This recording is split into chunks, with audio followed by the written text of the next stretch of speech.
Michelle Freeman, please.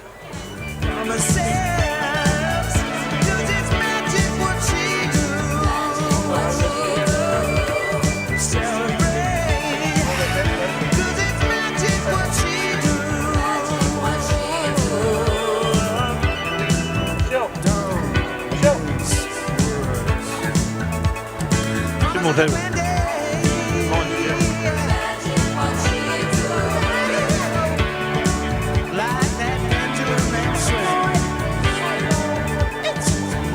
Table 5 and 17, please. 5 and 17. Table 5 and 17, please.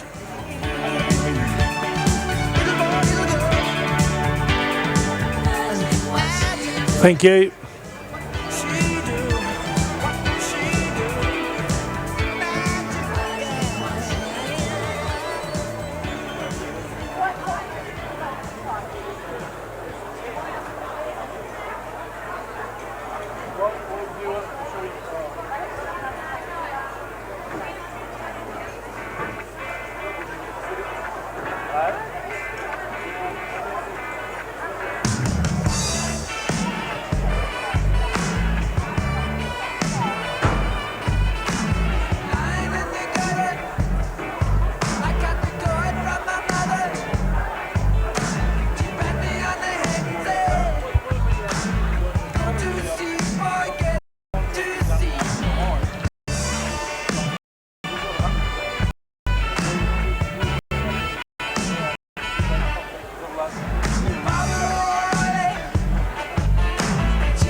Well done, Michelle. Thank you. Oh, right.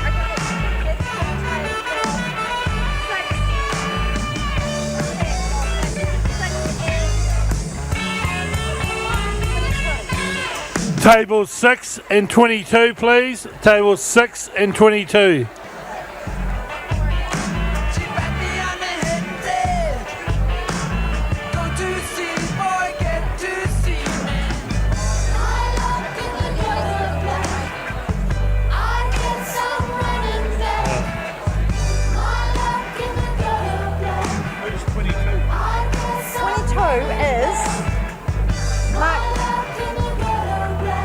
Oh no, 20. 22, we haven't got a 19 is supposed to be the sheet table when no one's at it. Oh, okay. Huh? Oh yeah, that's right. Oh, that's great.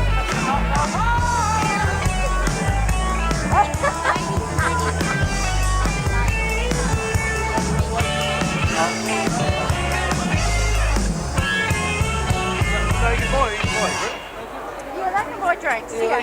Yeah. You can buy drinks.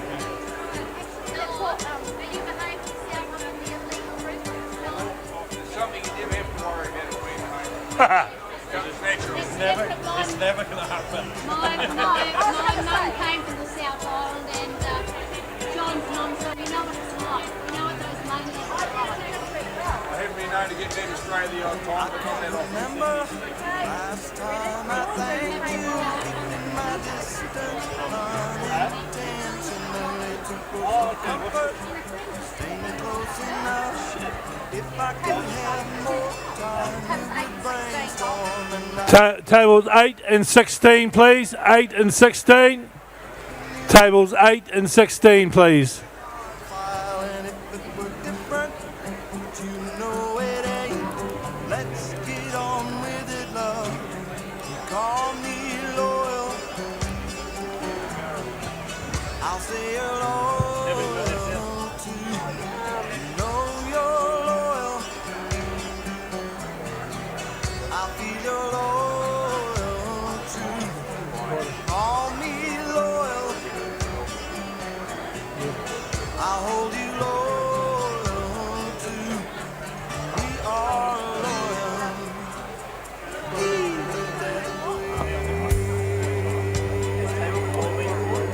Table who? 4.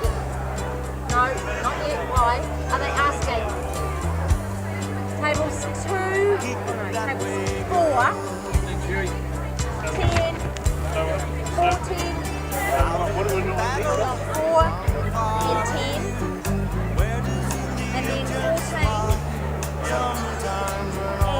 21 if there's anyone at it, but it's the shoes table and I don't know if there's anyone at it.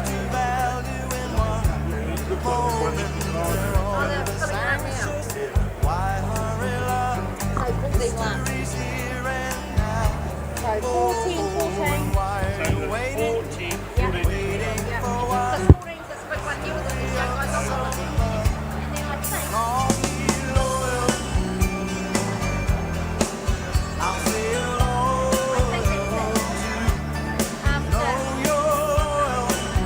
After that, anyone else hasn't been called yet? Because we've actually fucking missed you, so go now. But no, I think that's it. 14, 14, 21.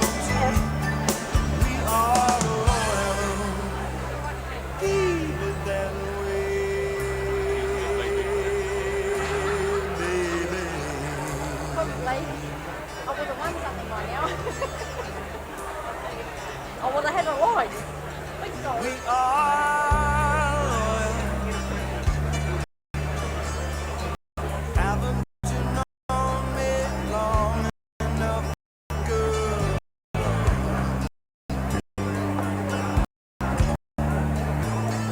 By your heart now, maybe there'd be a change or two, and you can call me loyal.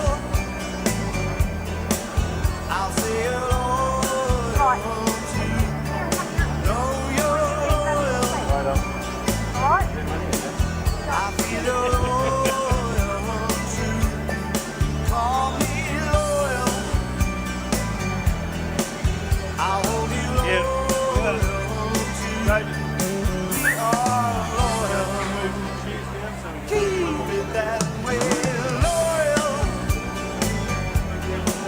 I will say you're loyal too. Know you're loyal. I will feel you're loyal too. Be loyal. I will hold you loyal too. Tables 4 and 10, please. 4 and 10. Tables 4 and 10. Baby, keep it that way now.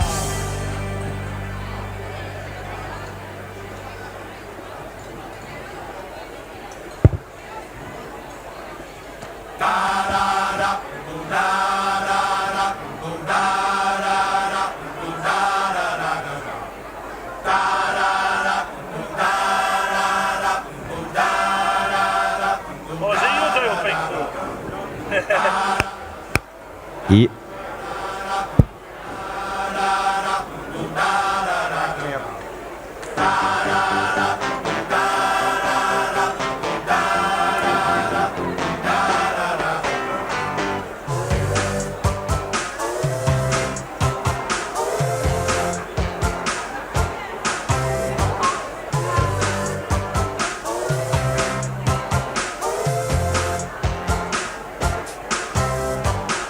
Hey,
Tables 14, please. Table 14.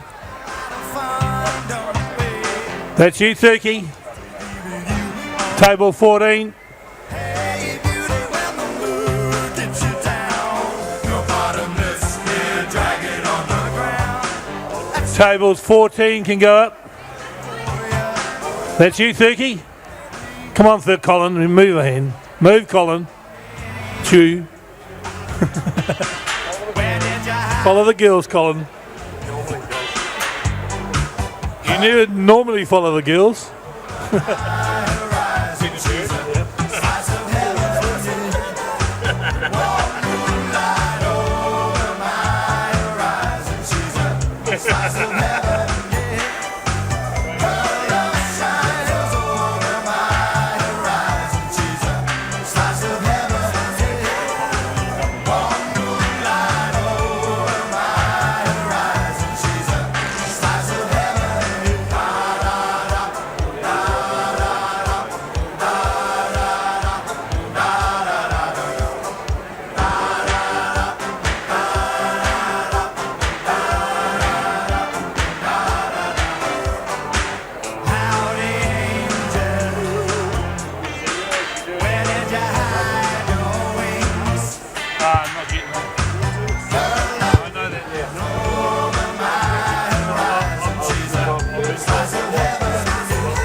Right, table 21, the last table, please. Table 21.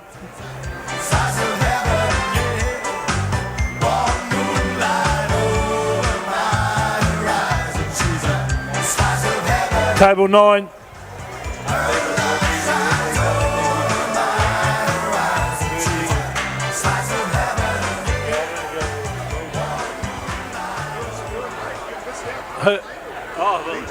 That's what we tell them. 9. What day was that, Darren? We were going to serve them ourselves. I'll see these then. Yeah, you're going in a minute. And I love you like Don't I panic. should. You can take it for granted. You can still be very romantic when you're sure of the love you have. No gift is ideal, but then why should it be? You were born desperate to give, so you go find a Jesus. Oh, you're desperate to be clever, so you spend your time alone a lot, convincing yourself, or preaching this is how you should live, and all the while lying. Table 13 can go up. Table 13. No, they're gone. They're hungry. The sake of mere survival, and I love you like I should. I love you like I should. Have we fed? Has anybody not been fed? Apart from the Williams table, but that's all right. We know about them. Yeah, not the cheap seats up the back. I love you like I should. Don't make a rule you never could. If you didn't talk too much, you fellas, you'd be get up there to have a feed. You open up, and the more that I learn, I am in no position to make a moral decision. And the powers that would be can't touch the freedom in me, 'cause the power that is was ours all along. I love you like I should. I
cherries that we had sitting in storage that were perfectly ready for shearing. If it hadn't been for A loud bang and the flagon puller hit me in the nuts. And it hurts for about 5 minutes, and then over the next few weeks it'll drop off.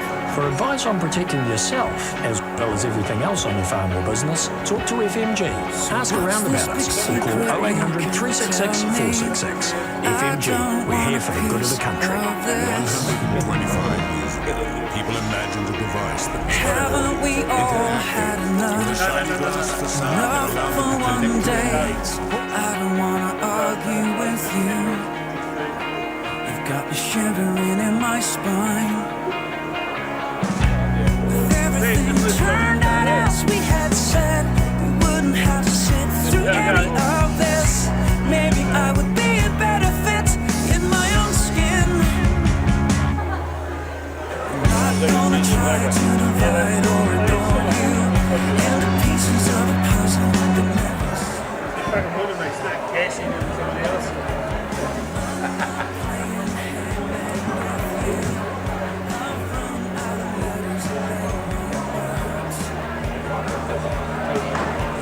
shivering in my spine. If everything turned out as we had said, we wouldn't have to sit talking like this. Maybe I would be a better fit in my own skin. Maybe everything turned out as we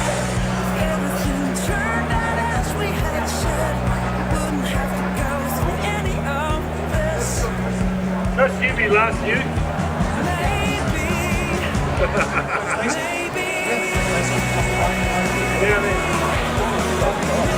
Follow this.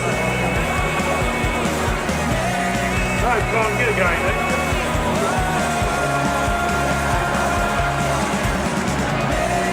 That's the leading list.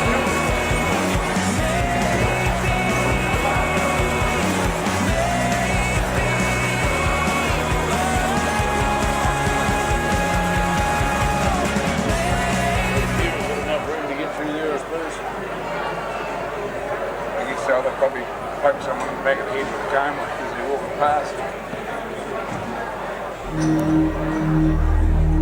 Good old kids, a bit of a haircut.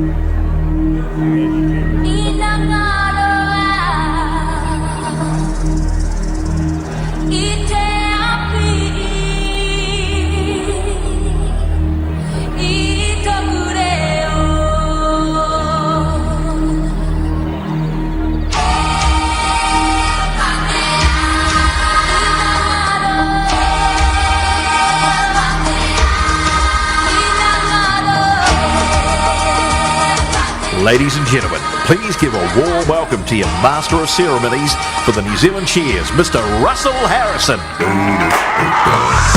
This is that ice cold Michelle fight for that white gold. This is for them good girls, them hood girls, show masterpieces, styling, wilding, living it up in the city. They got Chuck's on with Saint Laurent's. I say, kiss myself, I'm so pretty. I'm too hot. Hot damn. The police and the fireman, I'm too hot. Hot damn. Make a dragon wanna retire, man, I'm too hot. Hot damn. Baby, say my name, you know who I am, I'm too hot. Hot damn. And I'm bad about that money. Say, girl, hit me, hallelujah. Girl, hit me, hallelujah. Girl, hit me, hallelujah. Cause Uptown Funk gon' give it to you. Cause Uptown Funk gon' give it to you. Cause Uptown Funk gon' give it to you. Saturday night, we in the spot. Don't believe me, just rock.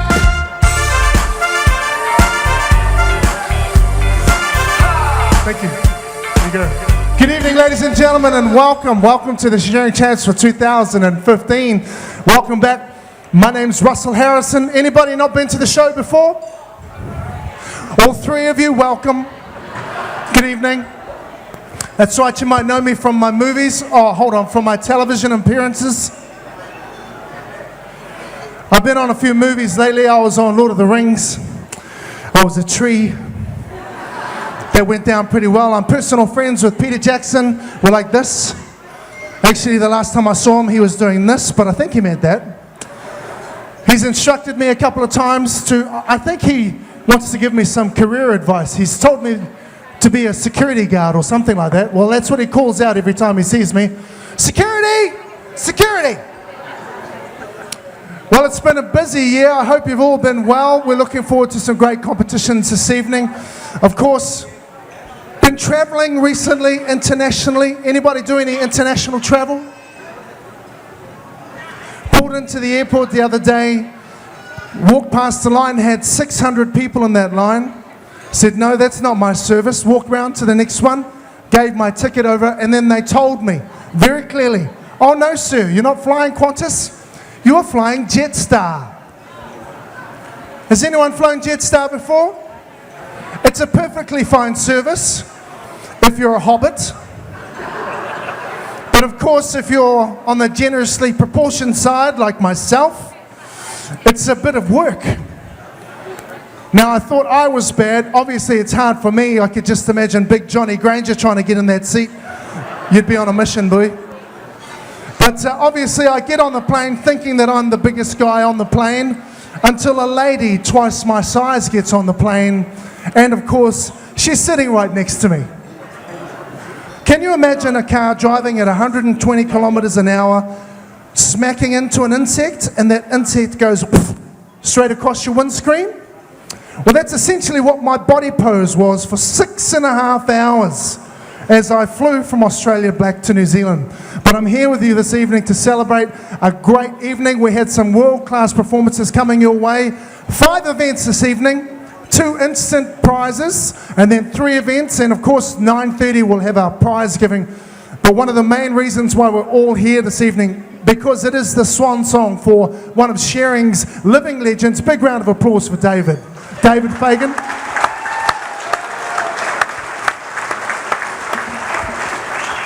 Now we'll be providing an opportunity for David to come up on stage and share a few of his thoughts, a few of his experiences in his very illustrious career, and that'll happen later on this evening. Of course, I just want to very quickly go over our housekeeping rules. In case of an emergency, we'd like to invite everyone to exit through the door they came through. We have an assembly point which is located across the road inside the car park. Obviously, nothing's going to happen tonight, but we have to be very careful of those things. In regards to the facilities, the bathrooms are found out in the foyer. If you're a smoker, well, tough biscuits for you, because you've got to go outside, across the road, down past the bridge, through the first intersection, down to the railway station, and then over on that side of the... No, actually smoking happens outside. So if you're a smoker, we invite you to do that outside.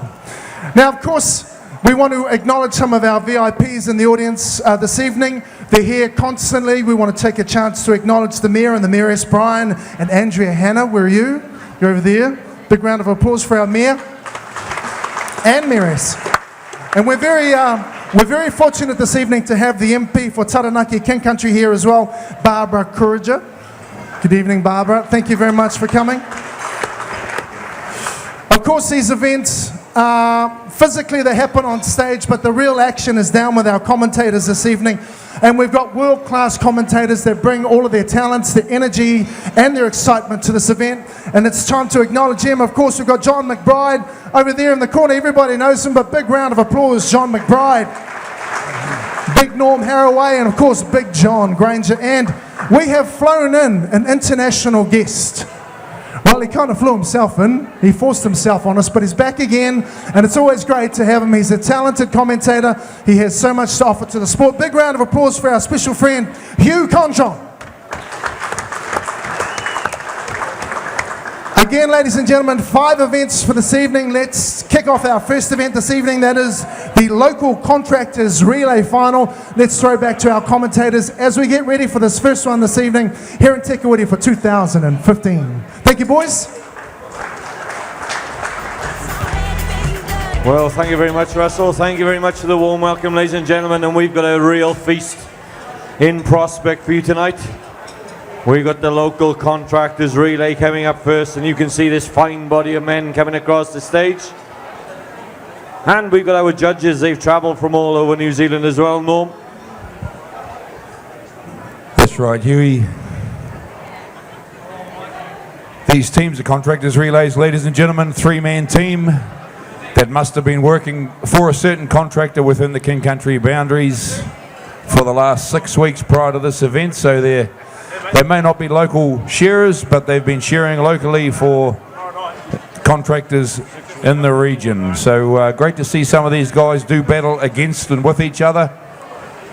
Some of these shearers, of course, they've been here for a few years now, John, and they know each other very, very well, even men in the different teams. It's a real family mateship thing, this shearing, John. It certainly is. The fun hour of shearing is very large, and the Contractors Fun Hour is quite extensive just within their own group. They will be shearing 10 sheep in this final, 3, a 3 and a 4. So there'll be a bit of game of tactics up there, and we're just going to be interested to see how they go. But they'll be shearing these Romani Cross Tudus from Te Uraoi and Te Hapi B Trusts, and they'll be beautiful big sheep that have been delivered to us here for the 31st occasion at the... Can we have, coming onto the board please, on stand number 6, the Barracliff number 1 from Pew Pew. Give the next team a big hand as well, ladies and gentlemen, all the way from Te Kuiti on stand number 5, the 3 shearers from the CT Shearing team. Next in line we have Fagan 2 from the hometown Te Kuiti. Keep the applause going, ladies and gentlemen. Give them a big hand. The Barracliff 2 team on stand number 3 from Pew Pew. Also the hometown boys, Fagan number 3. And another team of Fagans, the Fagan number 1 team from Te Kuiti as well, folks. Give them a big hand as they take the stage. All our shearers are up there. Teams of 3, 6 teams. They're going to do battle over 10 sheep, John. This is going to be a lot of fun. But of course, the fun ends up here for these guys because this is a very serious event for these boys. Huey?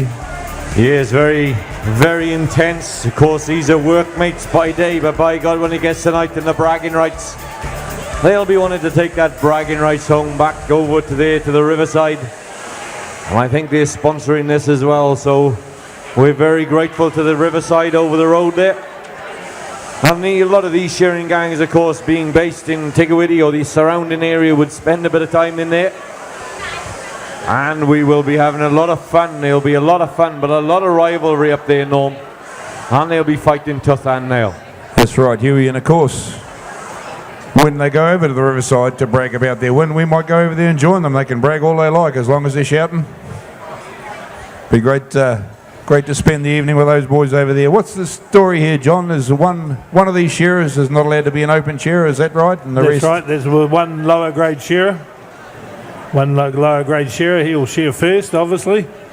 Then the 2 open boys. Well, not necessarily. They can actually bend that rule if they like, as long as they do the right amount of sheep per shearer. That's right too. You did right.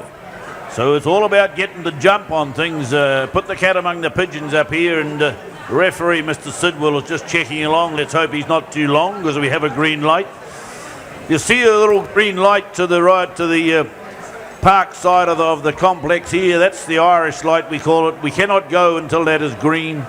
So if you see any sort of a delay and we're waffling on, that's what's happening. We're waiting for the green light. Okay, looks like we're ready to go. We're going to get the thumbs up here. Okay, we have got all clear. Righto, ladies and gentlemen, the first event on the card for the night. Timekeepers ready. Judges ready. Competitors, go! So here we are then, ladies and gentlemen. This is the Contractors team relay. We've got Fagan team number 1 on stand 1. We've got Fagan 3 on stand 2. We got Barracliff's team 2 on stand number 3. Fagan 2 on 4. CT Shearing on stand number 5. And Barracliff number 1 up there on stand number 6. So we got a cracking lineup, ladies and gentlemen. Don't be afraid to make a bit of noise. Give him a bit of a hurry up. I can see Colin Turkle down here thinking he's going to have to shout them a beer if they win this event. They're really going for it. Who's dropping down into that first front shoulder? They're all the way along the line. It looks as if it's going to be Fagan 1 on stand 1.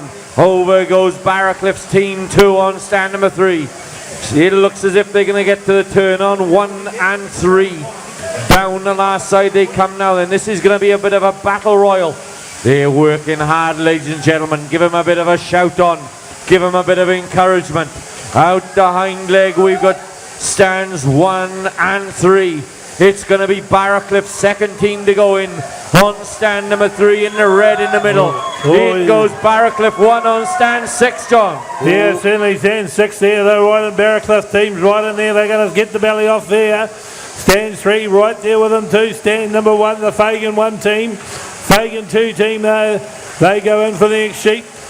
The CT Colin Thurgle's team, they've got their next sheep on the board. They're into the 2. Oh, a little bit of a kicker there on stand number 1 for Fagan 1 team. But it's up the neck with the Barracliff 1 team. They're up the neck. This is the one these contractors love to put away in the cupboard for the winter. Round the back of here goes the Barracliff team. They start to turn down and drop down in a long blow. Colin Thurgle's team up the neck they go. Fagan 2 team, they take the top off 2. Barracliff 3 team, he's into the long blow there. The Fagan 3 team, they start to swing down to the long blow. But it's Barracliff 2 there, he swings and goes up in his hand. Barracliff 1 on the far end there. No, he going well there, Johnny. Oh, look at him go under the shoulder and down and out to the flank, the money side of the sheep. Here they go on stand number 6. We've got a bit of a fighter. These are wild animals, ladies and gentlemen. If one escapes, do not attempt to catch it. Out the last leg, they come on stand number 6 there. Firing the shots in on stand number 3. Barracliff number 2. Look at him go. Into the last side, the last leg on the front stand here. Fagan number 1. Going hard on the last side, last finishing touches for Fagan number 3 on stand number 2. 10 sheep final. Come on, Fagan number 2 on stand 4. Let the go. It's blowing it off. And he goes now for sheep number. But action plenty down there on stand number 6. I think they're in front. Might be a wee bit out in front, so you guys in the pen just keep the cards right for us so our timekeepers know where we're at. Swinging around into the long blow, the man down there for the Barracliff 1 team. Long blow time for him. Hits the long blow flying. These first shearers are our lower grade shearers, ladies and gentlemen. They've been told to go hard out, and the next guys are only going to go harder.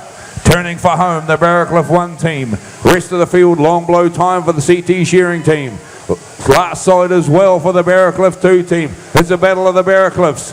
1 and 2 right down there on stand number 3 and stand number 6. Winding their way up the hind leg. Right on over the hamstring and over the tail of the Barracliff 1 team. Out it goes. 3 minutes 45 gone on the clock. And out comes that big man down there, James Ritchie for the Barracliff 1 team. He's going to swing into it. This man can smoke him out, ladies and gentlemen. Just remember, these guys are trained professionals. Please do not try this at home. Yeah, look at him go now then, ladies and gentlemen. It looks as if it's the Barracliff teams are pulling away from the rest of the teams. They're out in front so far. Up the neck we got Barracliff number 1 from Pew Pew on stand number 6. Look at that big bear of a man up there on stand number 6. He's throwing that steel. He's down into the long blows. Into the long blows we got Barracliff 2 on stand number 3 in the middle in the red. Look at them, they get to the turn together. The Barracliff teams are having a real ding-dong. Down the last side they come now then. Round underneath that front shoulder, a very difficult part of the sheep this year. Out to the hind leg with this next one. but I think we've got a change in lead. It's the team in red in the middle. It's Barracliff 2. In they go for sheep number 5. Here, the sheep number 5 though comes on the board for Jason Miller on the Barracliff 2 team. He brings it out on the board. Barracliff 1 team, they've got their sheep on the board. Down the last side comes the Fagan 1 team. The Fagan 2 team, they're down in the long blow. Finishing touches in for the Circle team. And they go for the next sheep there. But it's the Barracliff 1-2 team that's up the neck and around the back of the ear they swing. Fagan 3 teams goes in for the next sheep. Fagan 1 team in for the next sheep. Up the neck goes the Barracliff 1 team on the far end. He's underneath the round the back of the ear he goes. The Fagan 2 team down the last side he comes. Down the last side on the Barracliff 2 team. They've hit the front well and truly at the moment, Johnny. Oh, this is cheap advertising, isn't it? Barracliff 2 going away from them at the moment. What's happened to Big Jimmy down the far end? He needs a bit of a poke and a prod. Getting the wool off that last long blow over the shoulder. He comes now on the money side of the sheep. Almost halfway through the job. Into the long blow stands 1 and 2. Fagan and Fagan. And where's the third Fagan? They're up the undermine. CT coming onto the last side on sheep number 5. Oh, up the top comes the Fagan 2. Round the back of the head they're going all right. Just check those sheep numbers on stand number 3. I'm sure they're doing better than that. Here they go on stand number 6 with sheep number 6. Out the last side on stands 1 and 2. Blow for blow. Almost twins those guys. Into the pen they go now. Sheep number 6 coming out for the C team. Let's see them go. Come on, poke it and stroke it along. I can't see Colin Circle yelling out down here. What's going on? I've never seen him so quiet. He's got a mouthful, Colin Thurgle, he has. Right over the last front shoulder. The Barracliff 2 team. Sam Brooks, wind your card over, mate, so we know what number we're on. Thank you. Fagan 2 team winding out the last hind leg. They're on sheep number 6 as well. Barracliff 1, Barracliff 2, the Fagan teams 1, 2 and 3 up there on the board doing battle. These are local shearers cheering for local teams, ladies and gentlemen. Kuiti has long been known to be home of the gun shearers, and there's a lot of them up there on the stage. Peter Lee Radimer on stand number 3, Barracliff 2 team. He punching his way down the last side of the first hind leg. Top knot comes off and up the neck he rolls. The big fella winds into it, round into the base of the ear. That's it, get behind them, ladies and gentlemen. Barracliff 1 team down the far end. They've got another sheep out on the board. Number 7, I think it is. Not far behind. He winds his way into the first hind leg.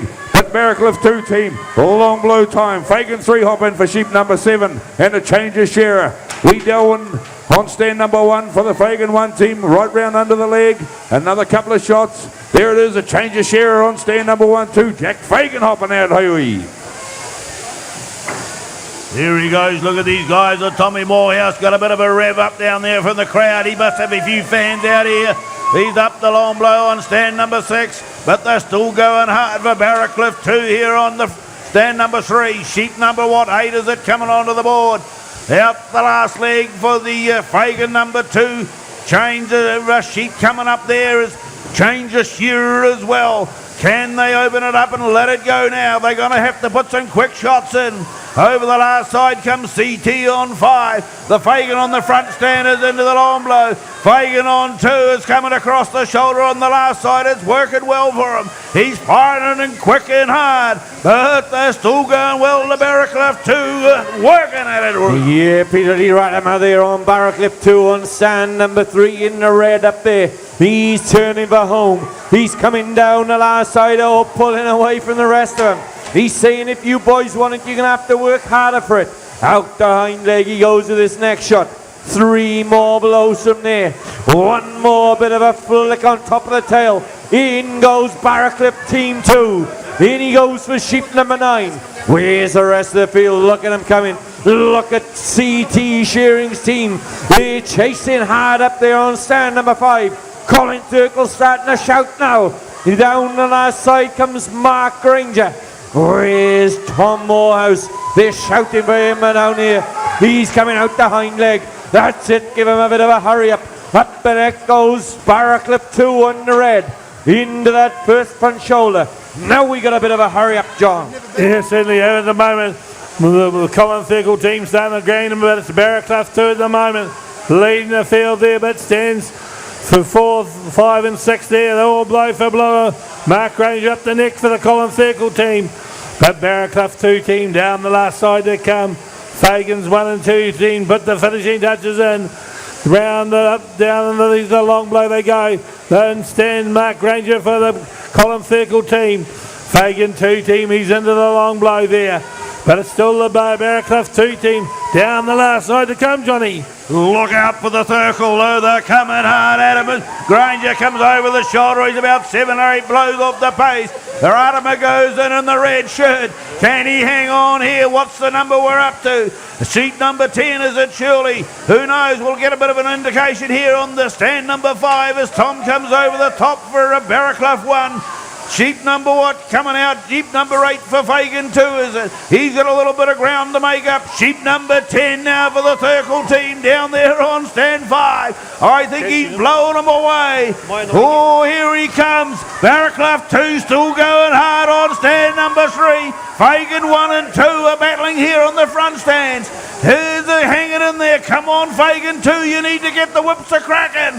Sheep number 10, and they're going to turn off the long blow. 2 blows apart. Winding it in north. Look at him go. Is he going to get him? He won't be far away down the last side. They roar together, but Peter Lee Ratimer for Barraclough. He's still in. No, he's not.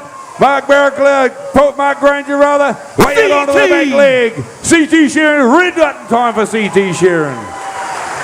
Time taken there on stand number 5. Peter Lee Ratimer finishes off. That sheep wouldn't sit to him. That's why he's got the head out the front.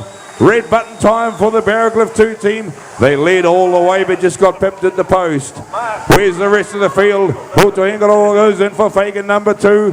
One more sheep left in the pen. It's out now. Way he goes into the valley. Barraclough 1 team down the far side there on sheep number 10. Wind his way down the last side. That head pops through as well. Another couple of shots. I'll be looking for the red button. Jack Fagan on stand number 1. Fagan 3 on stand number 2 as well. Real battle of the guns. Here's the Barraclough 1 team all finished. All done and dusted. The Fagan 1 team. Another couple of shots. Then the Fagan 3 team. Blow for blow these 2 teams. Bang, bang. There they go. The time clocks are hit. Huey just leaves Fagan 2 team out on the board right now just to finish off this fantastic event. Yeah, give him a cheer home, ladies and gentlemen, as he gets to the turn here in the middle in the green. The Fagan 2 team are turning. The Tikaweti team, they're a local team. You should be making a bit of noise as he's turned for home. He's coming around that shoulder. Give him a bit of a cheer on, ladies and gentlemen, as he puts the finishing touches. Out the hind leg he goes. One more full comb. One bit of a flick. Out he goes. Give them all a big round of applause, ladies and gentlemen.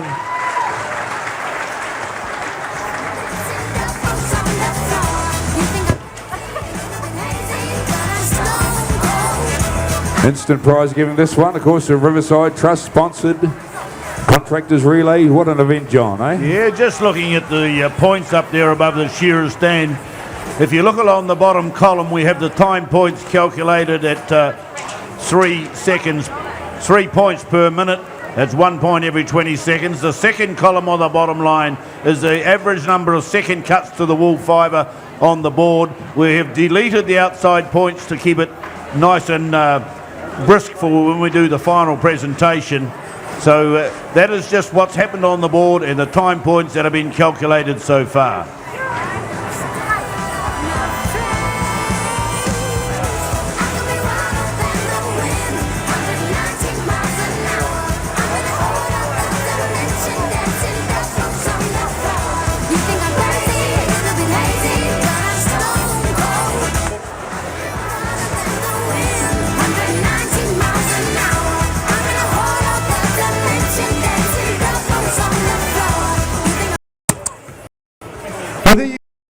Ladies and gentlemen, how was that? That's our first competition for the evening. How about a big round of applause for all of our competitors?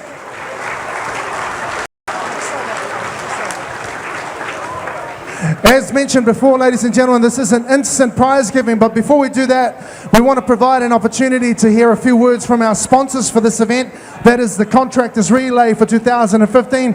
Please welcome a representative from the Riverside Trust. Please put your hands together for Kelly Penawati.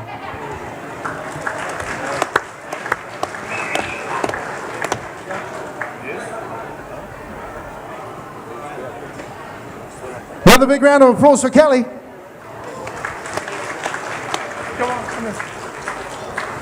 How important is it for the Riverside Trust to be involved with this event?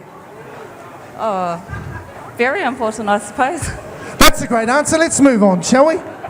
Ladies and gentlemen, it's time to announce the winners of the Contractors Relay here at the New Zealand Shearing Championships for 2015, sponsored by the Riverside Trust, presented by Kelly Perawiti.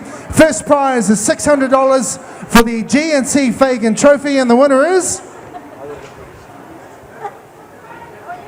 Fagan won! Down in the club when the Playboy does, so they all get loose, out the bottle. We all get fit in again tomorrow. Gotta break rules, cause that's the motto. Club shut down 100 supermodels. Second prize this evening goes to, second place goes to Barracliff.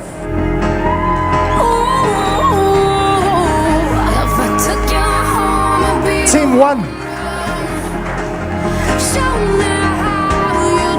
Third place this evening goes to CT Shearing.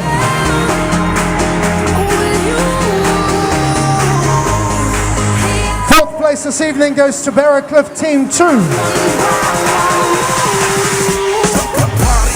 Fifth place this evening goes to Fagan 3. And sixth place this evening goes to Fagan 2. All black shades when the sun come through. It's on like everything goes. Wild out, baby, to the freak it shows. What happens to that body is a private show. Stays right here, private show. I like a mundane, the fucking high pain. Tolerance bottoms up when it's champagne. My life, come on, Muhammad, then we hit Spain. Too easy with you, deal, we get insane. Hey, I heard you were a wild one. Ooh, if I took you home and be a woman.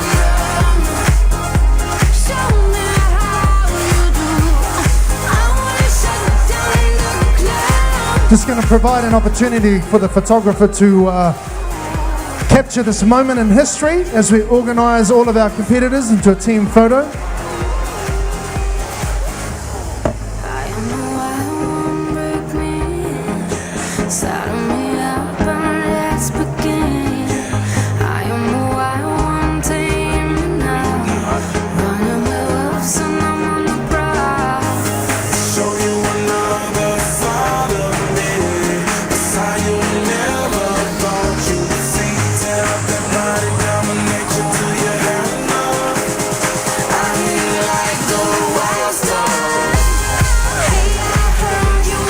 Ladies and gentlemen, how about another big round of applause for all our competitors in our first event this evening, the Contractors Relay for 2015.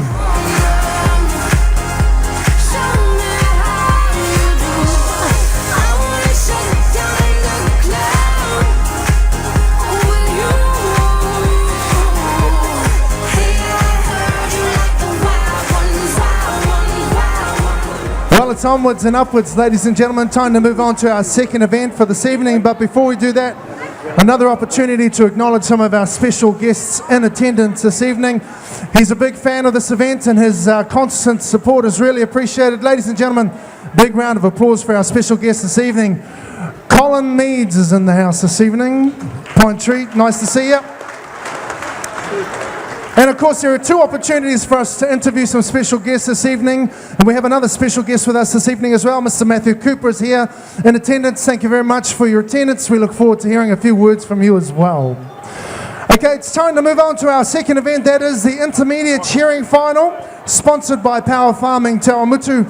And of course, it's only one event down and you can feel the heart rate start to punch up there when you've got commentary from these guys. Of course, John McBride, celebrating a family occasion recently. I think someone in his family got married, thus the sunburn.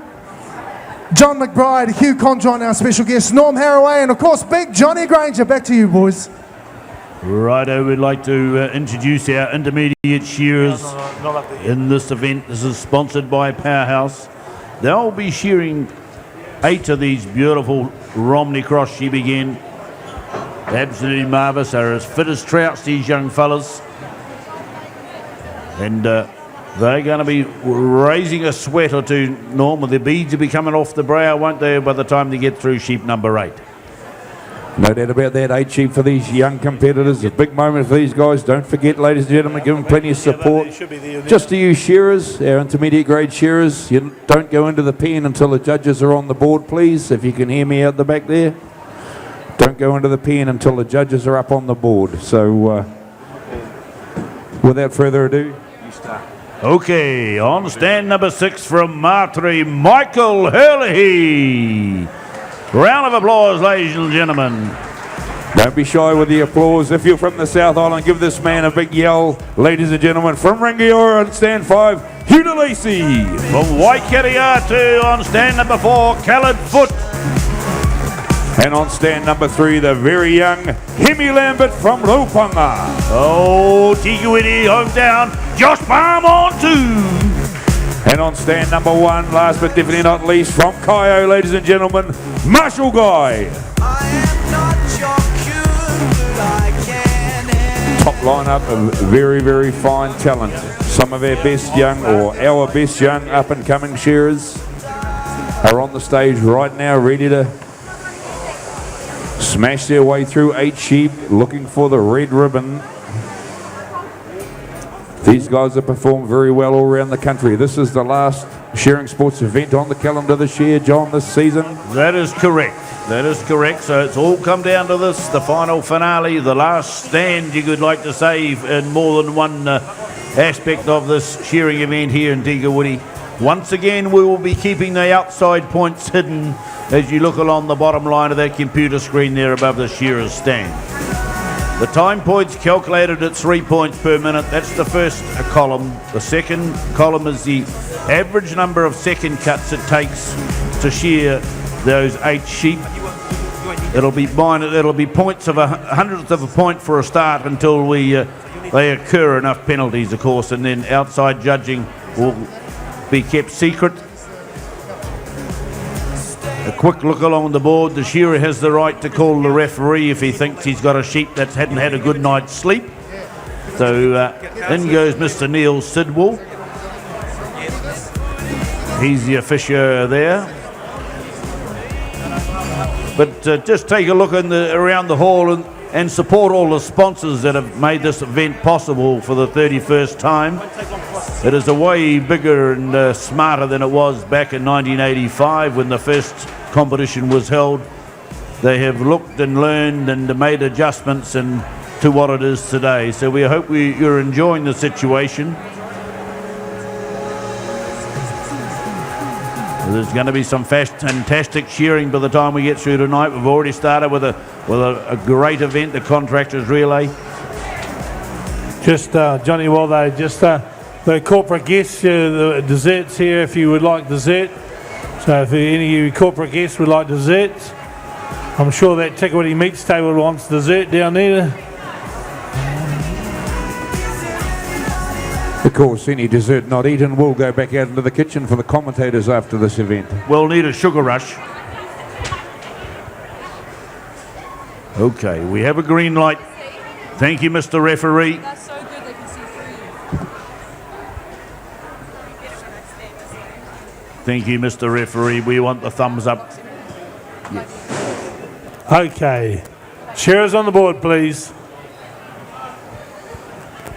Come on, Caleb.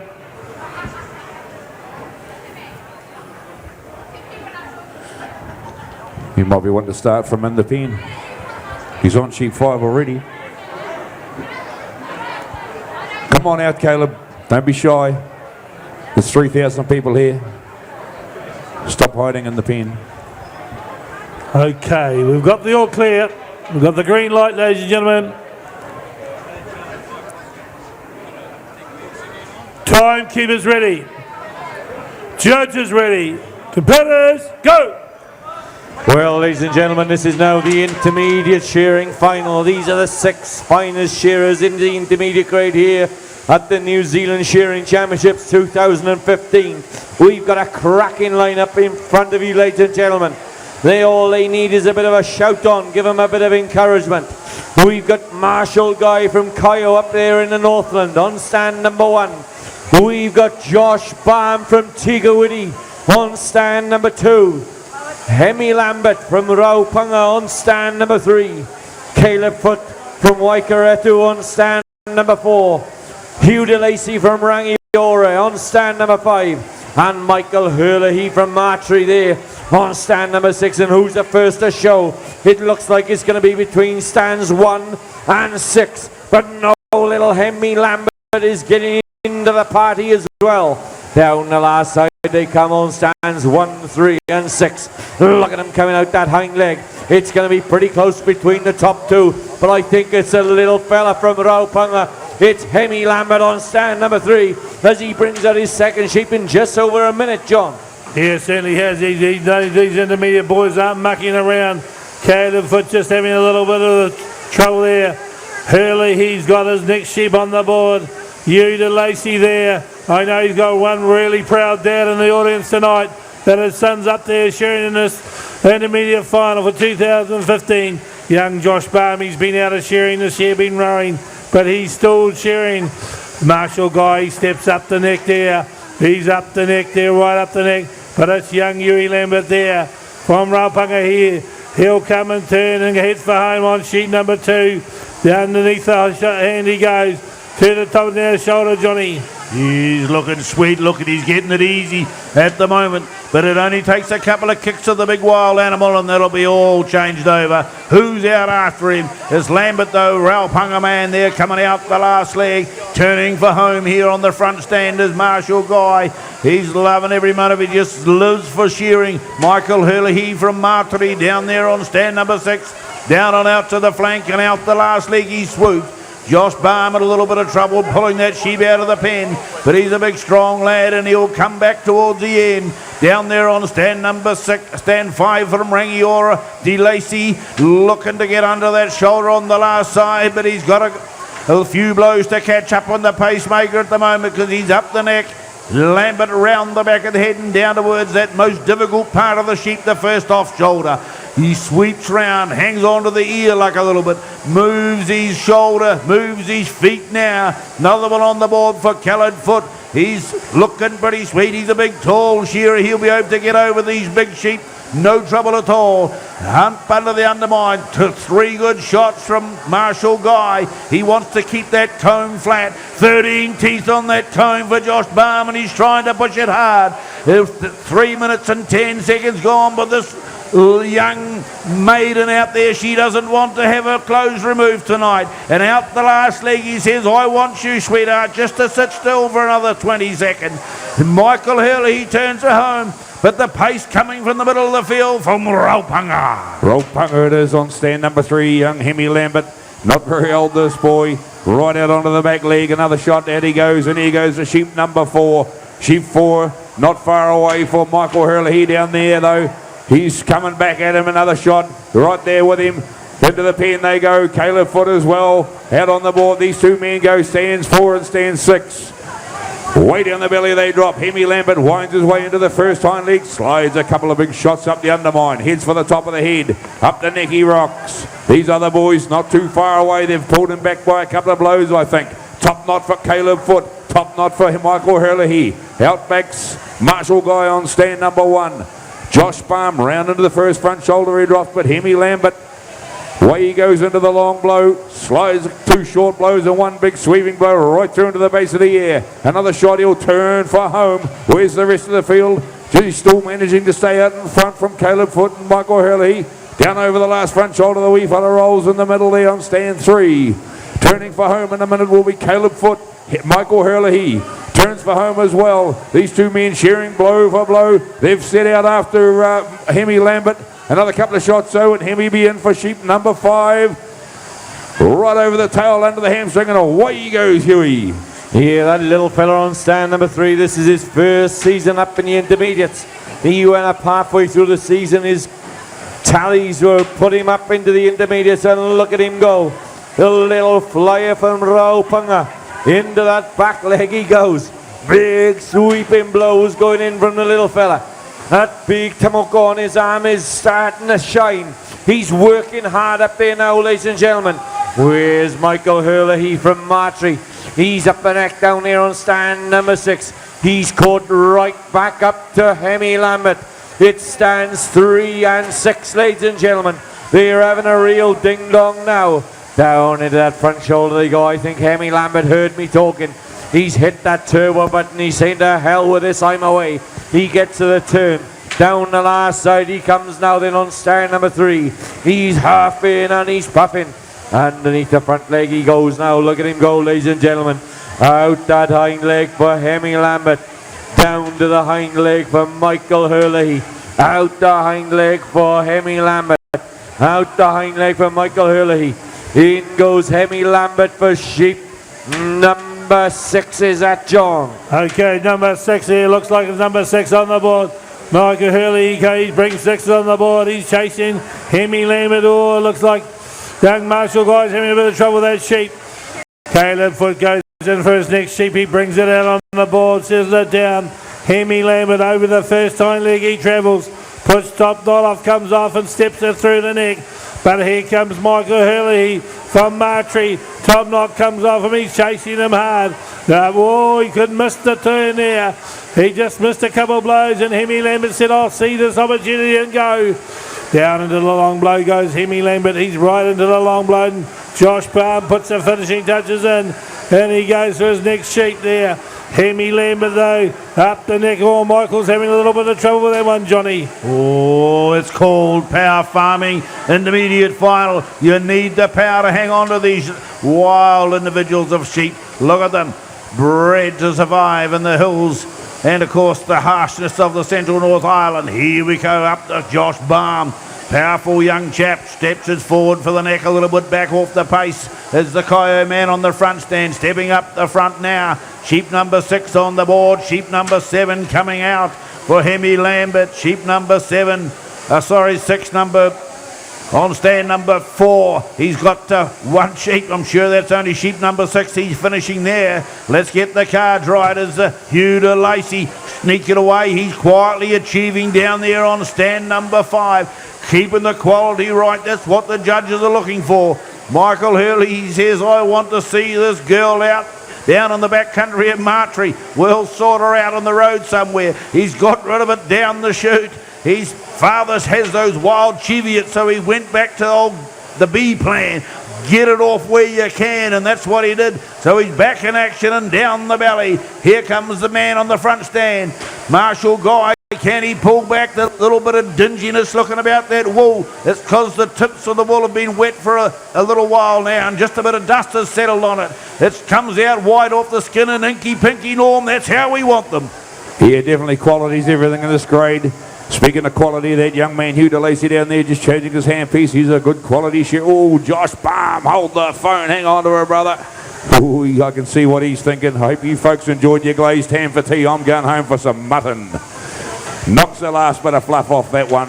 How it goes, he's quite happy to see the end of that. He changes his steel as well.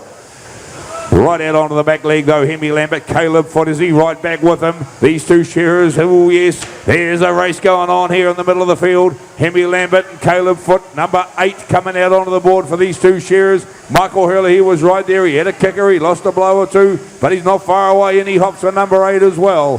Hemi Lambert from Ropunga, Caleb Foot from Waikaretu. Final sheep it is on the board. Top knot comes off Hemi Lambert. Top knot off for Caleb Foot. He knows how to finish this young man on stand number 4. But Hemi Lambert punches a couple of big quick blows up into the base of the ear and around the back of the head. Foot's right there and behind him. Right round into the first front shoulder. They roll together. Here these two are racing to the end. Yeah, we've got a grandstand finish up now, ladies and gentlemen. The two men in the middle are really blow for blow. They'll get to the turn. Ooh, Hemi Lambert's got a dancer. He has a kick that allows Caleb Foot to just get out in front a little bit more. Down the last side, he comes underneath the front leg, but little Hemi Lambert is coming after him all the time. Caleb Foot, though, has got it under control, but she has a bit of a kick and a wriggle. Here comes Hemi Lambert. Folks. Out goes Caleb Foot on stand number 4. He certainly goes. And Hemi Lambert down the last side. He comes about 2 blows to go. Give him a big hand, ladies and gentlemen. Fought all the way at the front. Just lost a little bit of the lead with a kicker. Josh Baum, he gets his next sheep on the board there. Number 7, Marshall Guy with 8 on the board there. Hugh de Lacey, he's on 8 and he comes around the back of the ear. He comes. He starts to swing down a long blow. Josh Barn puts 2 blows over the tail. He'll take the top knife. Marshall Guy will come up and over his hand. And down the last side he comes. He's to the top of the shoulder now. Underneath the shoulder he travels. Uda Lacey, he's into the long blow. Comes up and over his hand. Don't worry about him. He's got a beautiful quality job, this boy. Josh Barm around the back of the ear he goes. He starts to swing in the long blow. Marshall Guy's got to bring the sheep up. The side of his legs. So it doesn't get away, Johnny. It's starting to hurt now. Sheep number 8, they've gone hard. 10 minutes, 11 minutes are gone since we said go, and these young fellows have burnt all the energy they've had. They didn't have a big enough tea as they reach for the red button down there. Huda Lacey down on stand number 5. Young Josh Barm, just a young lad. He's still going to at the learning college, and he's going to be the learning college of life here in a few more years' time when he carries on this handpiece job. He's got 1 left in the pen as he comes across the shoulder on the last side. He's working away. Power farming. Look at the power of this young man. He's going to be proud to have made it so far, and he just needs to get the job done now. Hold the sheep down and keep it to the floor. Working out the last leg. Doing a marvellous job. The sponsors will be proud to see these young competitors up here before us this evening. Absolutely fantastic, the situation here at the New Zealand Shearing Champs. And he goes for his 8th and final sheep. Let's hope it behaves for him. He wants to keep it glued to the floor. He needs to keep the handpiece moving so the sheep doesn't think it's getting away. Down the first off leg. Beautiful strokes. He knows how to put them in. It's just a matter of whether this animal's going to sit still for him. He comes up over the top now, working and across the face. The most difficult part of the sheep coming up. He's still being judged. The time is still ticking on, I'm afraid, but that's the way of the nature of the beast of the shearing competition. In he goes to the difficult part of the sheep, that first off shoulder. Into the long blow now, 3 short blows, and then he'll start firing him in from the rump upwards, turning 1 over the backbone to make it easier on that last side. And he comes off the top. He's still got the finesse to make it look sweet. Poetry and motion at the stage of the young fella. And across the shoulder on the last side. We're going to count him down, ladies and gentlemen. You can help me out here. Josh has got 6, 5 left to go. 4, 3. Come on, Josh. 1 over the tail and let her down the chute, mate. And a beautiful sheep shorn. Excellent stuff. Great shearing from all those young competitors. This is an instant prize giving, ladies and gentlemen, so they're just going to get the sweat wiped off their brow and they're going to wait round for our MC, Mr. Russell Harrison, to give us a few words.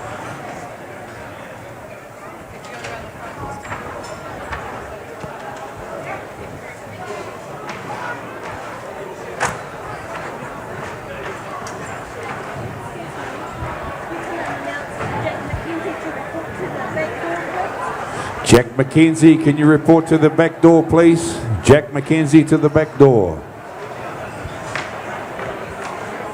There you go, ladies and gentlemen. How about a big round of applause for those competitors? Yeah.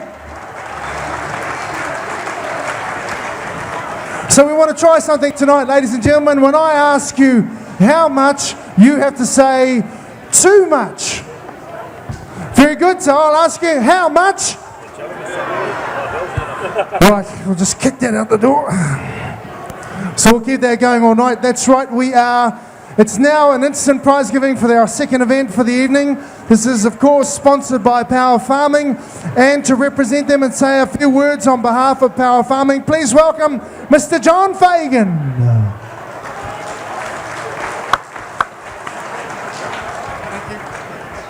Thank you, Russell. Well, on behalf of Murray Barclay, who couldn't be here tonight, from Power Farming, he says he's very honoured to sponsor this event, and he'd like to congratulate everyone that's been in the heats prior to this and in the final. And I'd just like to welcome a few of our guests here tonight. It was nice to see Barbara Kruger here from the Taranaki. It's nice to see some dairy farmers coming along to these events. Thank you. There you go, ladies and gentlemen. John Fagan on behalf of our sponsor for the intermediate shearing competition for 2015. Thank you very much to Power Farming and to all of our sponsors. First place this evening, ladies and gentlemen, winning $400 a sash, the Roach Trophy and a trip to Warrnambool, Australia, and a Tui bag.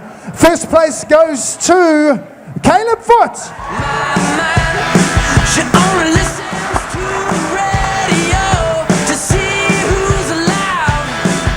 Second place this evening, all the way from Kyo, Marshall Guy.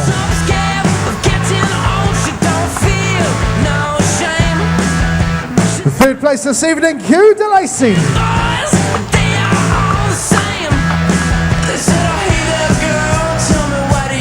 Fourth place, ladies and gentlemen, Michael Hurley.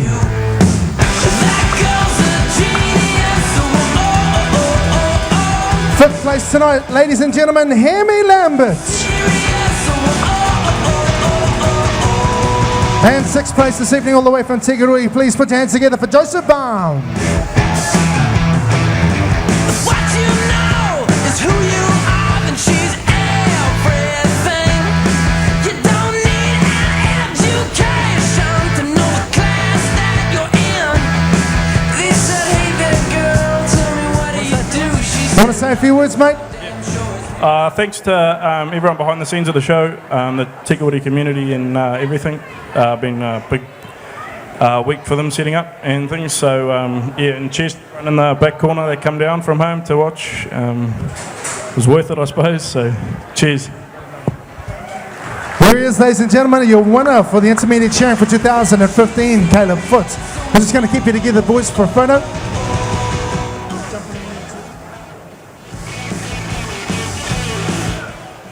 And our best local intermediate cheerer who receives the King Country Meat silver tray and Tui bag, please put your hands together for Josh Baum.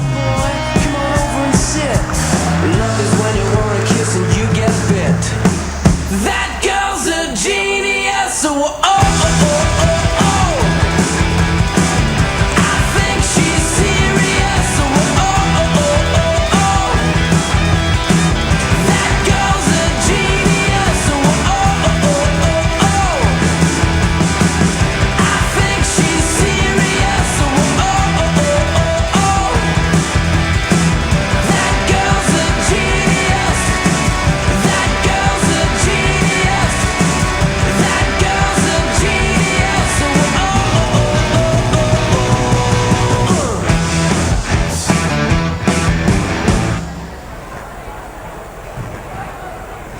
Well, there you go, ladies and gentlemen. How about another big round of applause for our competitors for our second event this evening? Most shearers truly are the future of this particular sport. Tonight we're looking at an opportunity of being able to showcase some of the future talents here at the Tikawiti Shearing Championships this evening. Don't forget, tomorrow evening, ladies and gentlemen, 6:30 p.m. we start. Very important that you turn up early, get here on time, because it will be a packed house tomorrow evening. Looking forward to some world-class shearing and also the potential of farewelling one of our greatest contributors to the discipline and sport of shearing. That's tomorrow night as well. Don't forget to be here 6:30 p.m. And of course, when the weather comes right, when the sun comes out tomorrow, big day of events planned here in Tikawiti. Of course, with the running of the sheep down the main road, and lots of activities planned for families and friends as well.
Well, ladies and gentlemen, we have we're trying something new this year, ladies and gentlemen, providing you an opportunity to get a deeper insight into one of our special guests. So today, courtesy of our sponsors, we want to present to you On the Couch. And of course, to do this, we need someone to interview. And, well, ladies and gentlemen, our first guest tonight is no stranger to the New Zealand Shearing Championships. He was a founding member in 1985, is still currently serving on the committee. I think if you're a corporate sponsor, then you've got this information on the table, but it's important to share this information because it's not bragging if it is true. With 640 open final wins, 17 New Zealand championships, 16 in the Golden Shears, 5 individual world titles, 7 team titles, a world record set in 1979 with 702 U's. This season already winning the open final at the Otago Shears, an event that he won first back in 1983. Ladies and gentlemen, please welcome our guest to the couch, Mr. David Fagan.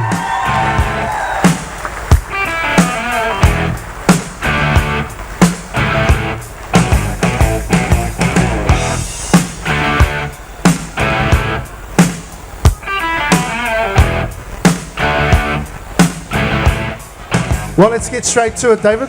You go. Yeah, well, thanks, Russell. After an introduction like that, I can't wait to hear the interview, actually. And just before we start, it's you must have made it when you're on the couch at Te Kuiti at the New Zealand Shears, surely. Oh, this is the big time here, mate. This will be better than We are Graham. being broadcast via internet to at least 12 people. I was sort of waiting for Graham Norton to walk out, actually.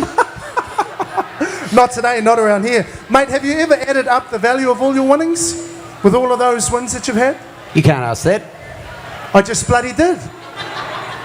Well, have you ever added up all of the value of all your winnings? Could be a bit risky, but John Key's not here and Helen Clark's not here, so we'll be all right, eh? All right, that's a dodgy way to answer the question, isn't it? Now let's get to the guts of it. What's your biggest career highlight so far? So far? Probably too many to think about, but I guess it's what you might be remembered for, and I guess 17 wins here and 16 is it at the Golden Shears, 5 world champs, and I guess one of the big things was 10 in a row in the 90s back at Golden Shears. That'll be something you'll be always remembered for, I suppose. Hey, you guys down the back, shut up. Shut up, we're talking over here. Thank you. Now listen, we had a little chat before. One of the big highlights for you was the Fight for Life as well. Yeah, one of the best things I've ever done. Wasn't even shearing at all. Got a phone call from Dean Lonergan, and he says, "Would you go in the Fight for Life?" And he said, "Give me a ring back. Don't answer right now." Well, I rang back in about 2 minutes and said, "Yeah, let's go for it." The guys that know me, you know I can't fight my way out of a paper bag, but geez, if I turned it down, I would have got some shit too. So it was good fun. It was one of the best things I've ever been part of. When was that? About 6-7 years ago, I suppose, something like that. But I'm sure I'm speaking on behalf of everyone when I say that that's probably the most visual memory that I have of that particular event, because there was shit everywhere, all over your face. No, it wasn't shit, it was blood. Oh, was it blood? Was it someone else's blood, or was it? No, it was all mine. It was quite unique, really, because little did we know the introduction song for that as we walked down into the ring. It was the theme song for Mission Impossible. It was perfect.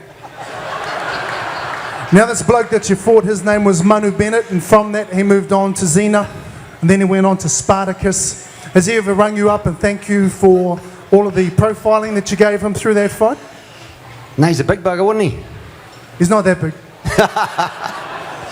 No, it was good fun. It was something else up there getting smashed around, and people kept going on about the pain in that. Well, I've been through that much pain shearing and 9-hour world records. A little bit in the ring was nothing, so I wasn't ever afraid of that. And it was funny. Inga Tuikamala was sitting with Wendy out there, sitting beside him, beside each other, watching the fight, and I kept going down. And Inga says to Wendy, "Is he all right? Is he all right?" And she said, "He'll be all right. He'll get up again." And the funniest thing about getting up again was the guy that was showing me a little bit about boxing. Obviously, it wasn't enough. And he said, if you go down, he said, stand up, always have your gloves up. Because if you haven't got gloves up, they won't carry on. So old Muggins here kept going down and kept getting up like this, and they just started again. All I needed to do was drop my hands, it would have stopped. But it was good fun. Where do you get your inspiration from in regards to the passion and the energy and the focus that you have for your discipline? Because you've got a few sporting heroes. Do you draw your energy from that? Not really. It's just something you get from within, really. I guess sporting heroes is... one guy I was always admired was Andre Agassi. I've always followed the tennis and watched the big tennis Grand Slams and that, and I just love his attitude and spirit, and I think attitude is the most important thing with everything we do. And people say, why do you succeed or do what you do? And it's simple, the top 2 inches and your attitude, absolutely. Yeah, you've made that particular comment synonymous with this sport, because you'll find professional athletes from other sports recognise that as a strong kind of motivation for them as well. Why are you retiring now? I'm too bloody old. Right, we'll just write that one down.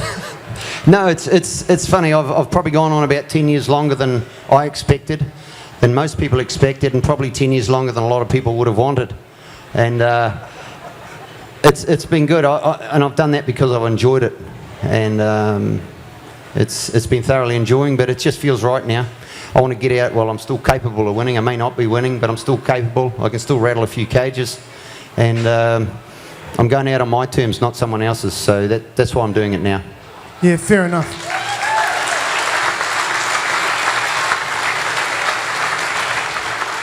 Also, one of your aspirations was to be able to compete with your son as well. That's worked out pretty well. You've done a few competitions with him.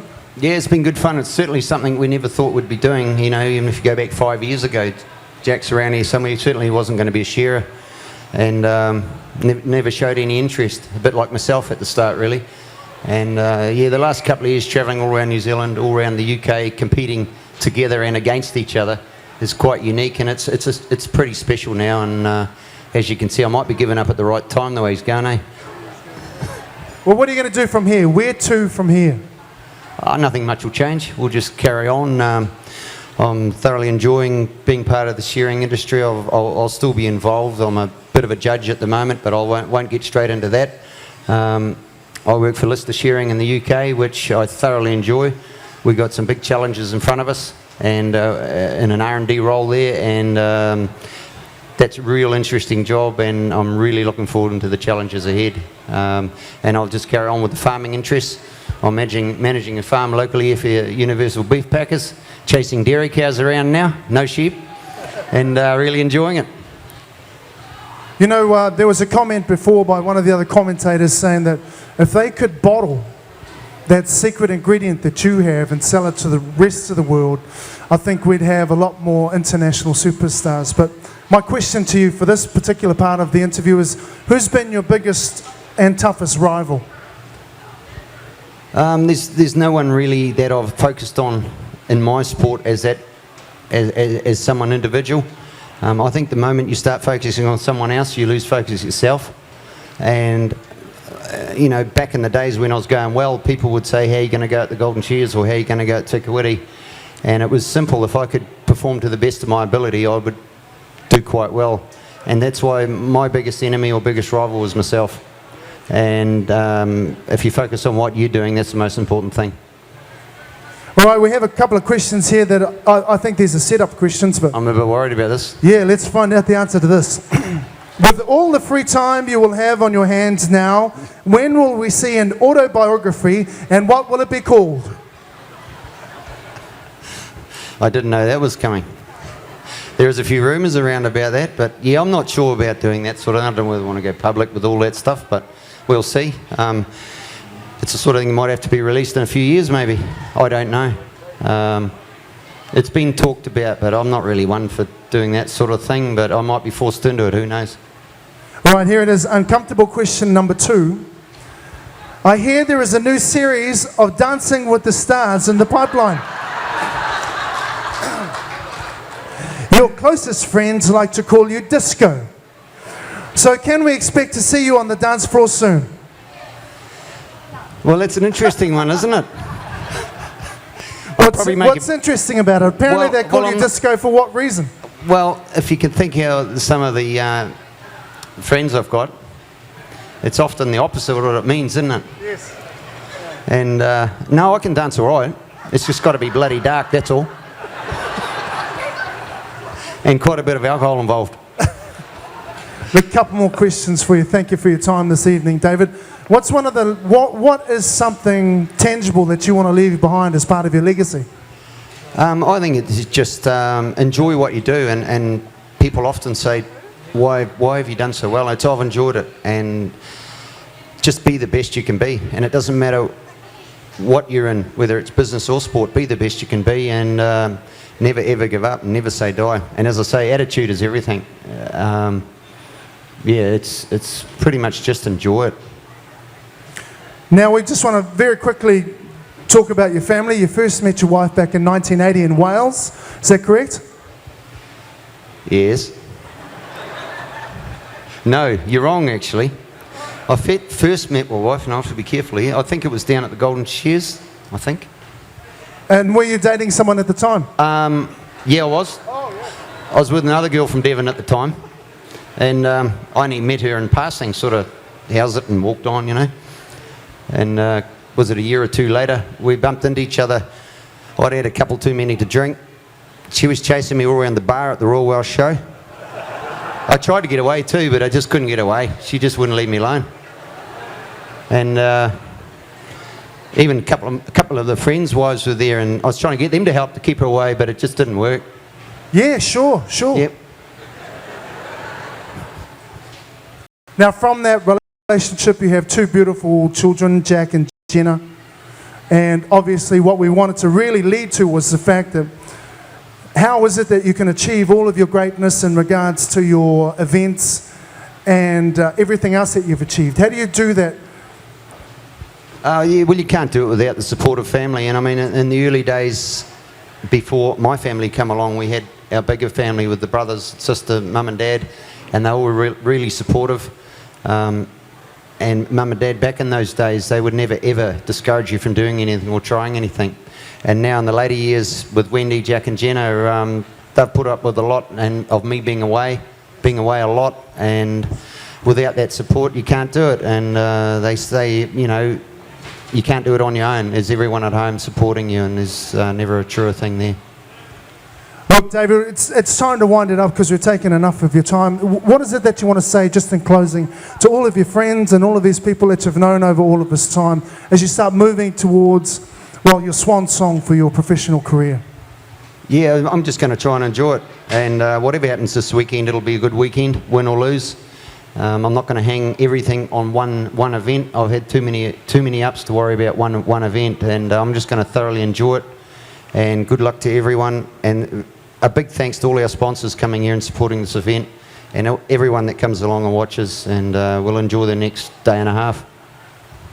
Ladies and gentlemen, big round of applause for the living legend himself, Mr. David Fagan.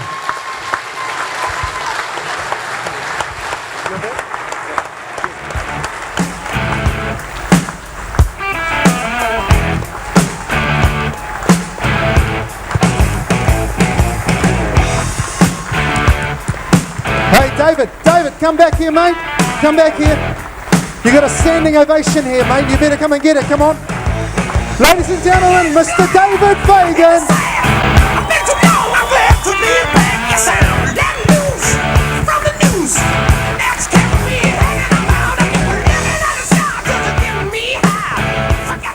Well, we're just going to provide an opportunity to break down the couches and get everything out of the way. As we start moving on to our next event this evening, it is our third event, of course.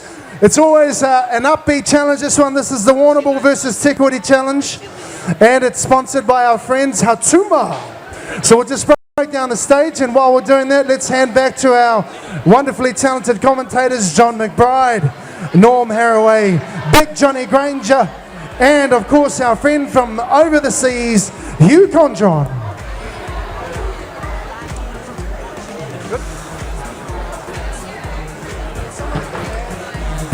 Well, interesting stories coming out from the mouth of David Fagan. He's still talking with a handpiece as we go on through the next day and a bit. But it's time now to talk for the Warrnambool Te Kuiti Challenge. John, and they'll be shearing a couple of different classes of sheep. Yeah, that's correct. They'll be shearing the merinos in this, the ewes, and then the lambs, of course. Yeah, bro, thank you. So ewes, sorry, yeah, just using the merinos. The merinos are provided by Alan Patterson from down south. We've had a little bit of a trying time to keep them warm, dry, keeping them fed. So it's a little bit.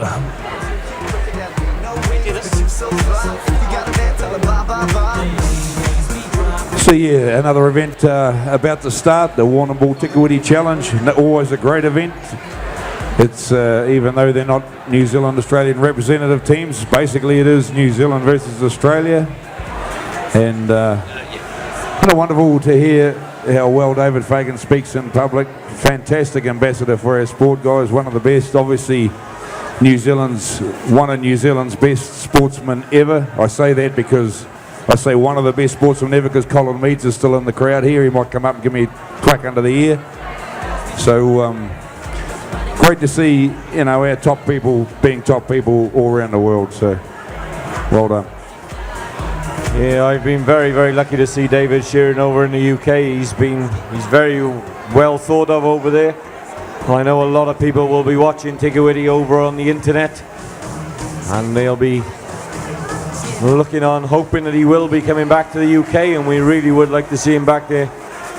And of course, he's won the Royal Welsh 14 times as well, which wasn't mentioned. And yeah, it's been great to see him. I think that's the longest I've ever heard him talk. He normally lets the handpiece do the talking for him, John. Yeah, well, it talks pretty well too, but we have 6 shearers up there coming onto the board. We have the Australian team and the New Zealand team. Australian Warrnambool side versus the Te Kuiti Challengers. Well, I think they're waiting in the wings, John. Let's get them up, eh?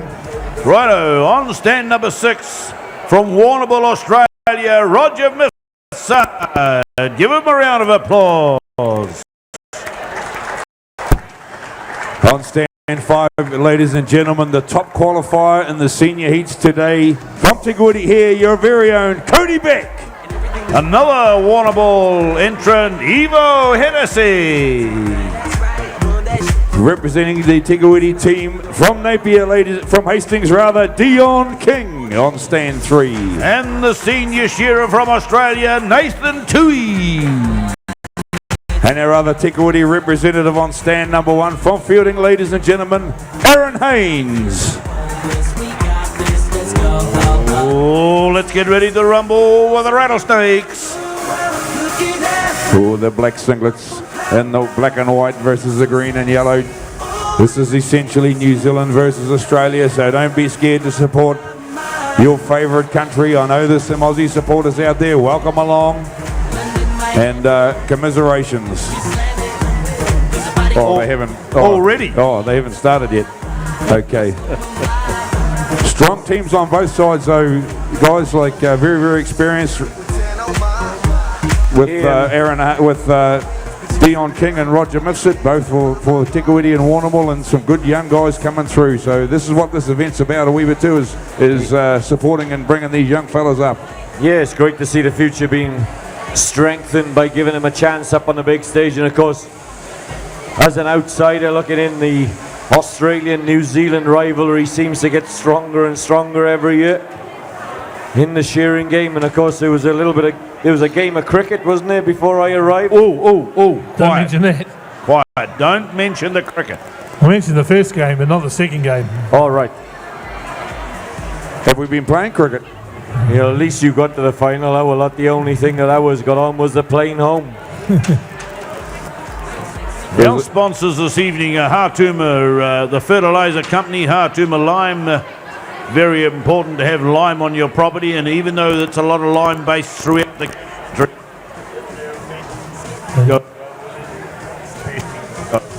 So we got a very, very good lineup now, ladies and gentlemen. We expect to hear a little bit of noise. And of course, these boys up on the stage here will be working hard. Green light. It's not just about representing Kuiti, it's about representing New Zealand. And the same Warrnambool will be fighting tooth and nail. So we got a thumbs up then from our referee. We've got a green light, John McBride. Yeah, we have got a green light, and it's not very often we see Merinos shorn in the Civic Centre here at Kuiti, but we have 4 Merinos and 4 second shear to shear in this event. So it's going to be interesting. The Australians are going to give us a bit of whipping on the Merinos.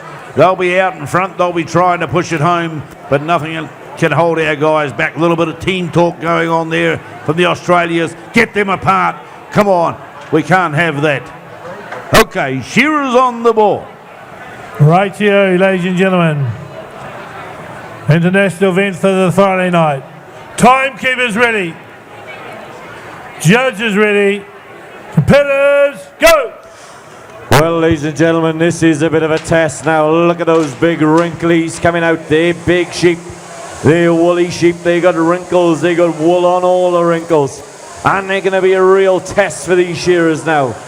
So who's going to be the first to show a little bit of magic on these South Island Merinos? Aaron Haynes here on stand number 1. I'll get the list passed up to me in a minute. We got a young Australian senior shearer, Nathan Tui, on stand number 2. Then we got Dion King on stand number 3. We got Evo Hennessy on stand number 4, representing Warrnambool. We got Cody Beck from Taumarunui, just down the road there, representing Kuiti. He's into that back leg. And then we got the evergreen Roger Mipsad from Warrnambool in Australia there on stand number 6. So who's the first to show a little bit of speed now? Then it looks as if it could be Dion King. He's shown a lot of these wrinklies. He's travelled a lot over to Australia to shear these Merinos. He's dropping down into the long blows, but Evo Hennessy is right up with him. I think Evo Hennessy, the Warrnambool shearer, is just out in front. You don't see him throwing those blows in like they do normally. There's a few more wrinkles, a little bit more work to do on these. So Evo Hennessy then, down the last side he comes. Dion King is sticking to him. Aaron Haynes is on the long blows. Cody Beck, the senior shearer, dropping into that front shoulder. Nathan Tui on stand number 2 is dropping into that front shoulder. The men on stands 3 and 4 then. Dion King. They've got in goes Dion King from Kuiti. Dion King there, he goes in there for the Kuiti team. Yvonne Hennessy right there behind him. Down the last side there, on stand number 1, Aaron Haynes. He's shown them a couple of times too. Nathan Tui there comes up and under his hand. Roger Missett, an old veteran down there on stand 6 there. Cody Beck, he probably hasn't shown a lot of these Merinos, ladies and gentlemen. Found out he was in this team when he qualified in the senior. Over the first showing leg goes Dion King. He's very experienced at shearing those Merinos. Evo Hennessy. Oh, a little bit of a kicker there for Evo. He knows how to shear them though. He's obviously shown a lot of Merinos, this boy. Up the neck goes in, takes the top knot off there. Goes Dion King. He steps it up the neck there. Nathan Tui. He's down the last side. Aaron Haynes with the next Merino on the board. They got 4 of these Merinos to share.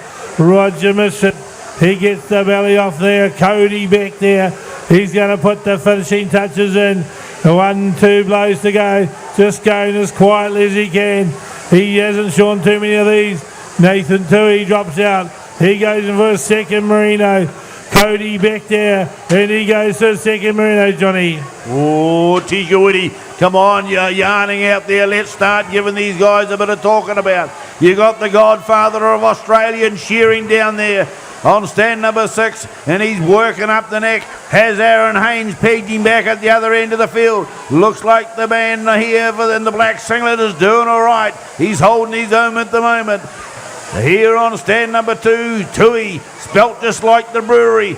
But he won't be thinking about having a beer at the moment. Maybe later on as he goes down the first off leg. He's got slightly ahead of Cody Beck on stand number 5. But the big battle here is in the middle. And it's Dion King coming over the shoulder on the last side. Evo Hennessy under the shoulder. He's hoping he's going to stay in front of this Kiwi lad as he comes down and out to the flank. Who's got the best pen of Merinos? They'll be pretty well sorted out there, and they've travelled well from the South Island, but they've been up here for a day or two. A little bit of yellow showing in the wall. Maybe it's the light down there on stand number 6. Oh, the Australians are in front. Come on, the Warrnambool crowd. There's a lot of Kiwis shown in Warrnambool. There's still a lot over there. They'll be watching it on the internet. Dion King brings out number 3. There's still one more of those woolies in the shed. Look, they're shearing those sheep. At what time? 4 minutes and 50, and they've only got sheep number 3 on the board, Norman. Yeah, well, unbelievably, that's a very good time for these Merinos, John, isn't it? Evo Hennessy showing how good he is on stand number 4, winding his way down into the first hind leg. The big fella down the far end with the forehead that hangs out about a week, right over the tail. Into the pen he goes for sheep number 3 as well. Aaron Haynes, our very own Kuiti share on stand number 1. Way down the belly he goes, having a good share too, this man. Got a big, big future. Nathan Tui, the young man from the Warrnambool team on stand 2. Works his way down over the last front shoulder. He'll work out onto that leg, pick it up, whip the sock off. Ooh, got a bit of it. That Merino weather. It's loving this centre stage, ladies and gentlemen. It's waving to the crowd. Right down under the leg it goes. Nathan Tui drives his handpiece down into the flank, keeping it right on the skin if he can.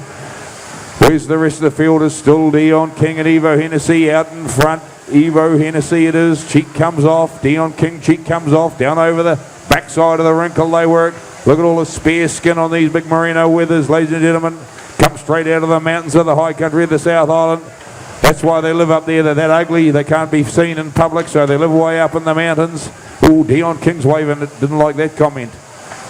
Evo Hennessy drives down into the back leg. Dion King right there with him. These two shearers, blow for blow, they have been from the start. One more Merino in the pen for them. Aaron Haynes and Roger Mifsud, blow for blow as well. In goes Hennessy, in goes King. Stand in the middle on either end. They're having the battle of their own. Mifsud and Haynes round into the first front shoulder. They work together. A young up-and-coming shearer from New Zealand on stand number 1, and the godfather of Australian shearing down there on stand number 6. Away they go into the long blow together. The young Nathan Tui and the young Cody Beck. Cody Beck just finishes off sheep number 2. I think he's in for 3. Back out onto the board for sheep number 3, while Nathan Tui on 3 hops up the neck. These two young, relatively inexperienced shearers working their way through the third Merino weather. But Dion King and Evo Hennessy got number 4 on the board. Up the neck they go together. They've got a wee bit of work to do. Up on the head, they take the top knot off, then they've got to take the cheek off. They've got to work their way around the horn, work their way around the ear. And as if that isn't enough, when they step up the neck, they've got that damn wrinkle to work their way around as they head up there. Hold the phone, a lot of work going on. Get under the ear and around the back of the head they go together. But Evo Hennessy might be just sneaking out in front here. We just buy a couple of blows from Dion King. But hey, it's not over yet. We've got our sheep to go yet. Dion King's got an ugly one. Yeah, there's a surprise. Look at him dropping down now into that first front shoulder. Evo Hennessy from there on stand number 4 is on the long blows. Dion King is chasing hard. Roger Mipsett puts the finishing touches. Aaron Haynes, Mr. Muscle as we call him, down on stand number 1. Out comes the belly wall for him, but it's still that man on stand number 4. Look at him representing Warrnambool is Evo Hennessy. He's gone for the speed. Will he have the quality to go with it? Dion King has got a really ugly one there on stand number 3. He's got wrinkles on his wrinkles, ladies and gentlemen. Down the last side comes Dion King, but Evo Hennessy already coming out the hind leg. Nathan too, he's got a kicker on stand number 2. Up and it goes Cody Beck. He's just a couple of blows behind. But look at the man on stands 3 and 4. In goes Evo Hennessy. Changes the handpiece onto a little bit of a rounder comb. In he goes for sheep number 5. Dion King is only 3 or 4 blows behind. We all know what Dion King can do. He's a real speed merchant. And look at him changing handpiece, and off we go. We're now on to the second shear, are we, John? Yes, Dion King now. He knows how to shear these second shears. But it's Yvonne Hennessy's up the neck, round the back of the ear. But I'm betting that Dion King will catch him. He puts 2 blows over the tail, takes the top knot and steps it up the neck. Dion King, but Yvonne Hennessy at the moment. He's into the long blow. He'll turn and come up for underneath his hand and heads for home on sheet number 5. They've got 8 of these sheep to shear. But Dion King, he'll turn and heads for home on sheet number 5, and down the last side he comes. Cody Beck's putting the finish. He's got 1 merino left in his pen. Aaron Haynes. Dion King down the last side he comes. Yvonne Hennessy doesn't want to let him catch him, but I think he might do. And he goes, Johnny McBride. He's working away, King. They don't call him the King for nothing. All the way from across the other side of the aisle, but he's representing Kuiti here at this championship. Out the last side, now comes Roger Mifsud and up here on the front stand. Aaron Haynes comes under the shoulder and down out the flank. There's a personal battle going on at either end of the field. And then, of course, the youngsters have got a bit of a go-round as well. Tui from the Warrnambool, and down there Cody Beck on 5 for the Kiwi. Out the porthole. Hope he's got a good one left. Cody, come on. Make it hurt, mate. You're representing Kuiti here. As Dion King comes across the shoulder now for the Kuiti side. Out the last leg. He's firing him. He knows he's got a few points to make up because those merino shearers from Australia are damn brilliant. Here comes King. He's out with number 7, is it? Beautiful stuff. In goes Hennessy behind him. There's nothing in it. There's still a battle at either end of the field as well. Still is. They've got a battle in the middle. We've got the battle at either end, and the 2 young guys on stands 2 and stand 5 working their way through the last of the merinos. These guys in the middle might be finished their crossbreeds before they get finished their merinos. 1 left in the pen. Dion King swings through the front shoulder and round into the long blow. Away he goes. 1, 2 short blows and a big sweeping blow right through into the base of the ear. Over the backbone, turning for home, cheek comes off. Ooh, the sheep gives a bit of a niggle and a bit of a wriggle, but he's got it under control. Down over the last front shoulder, the big fella in the middle. Dion King shearing for the Kuiti team. Winds under the leg, right down into the flank. Now 1, 2 and out the leg. Evo Hennessy chasing hard. It's his turn to get knocked around a wee bit as he turns for home. Dion King, though, comfortably out in front right now. Last sheep coming out on the board. In goes Aaron Haynes for the first of his crossbreds. Second of his crossbreds. This man is very, very talented on all breeds as well. Way he goes down the belly. Nathan Tui got the first of his crossbreds out. Last merino on the board for Cody Beck, but it's Dion King winding up the neck, punching round into the ear and round behind the head. Come on, folks, this is the last sheep on the board for Dion King. Bring him home, Huey. Here, Dion King, then he's really starting to fly now. He's on his 8th and final sheep. He's really gone for the doctor, ladies and gentlemen. Where's the New Zealand spirit? Let's get behind Dion King as he comes down the last side. That's more like it. Let's have a little bit of noise because Dion King is showing a little bit of magic. Dion King goes out on stand number 3. Kuiti.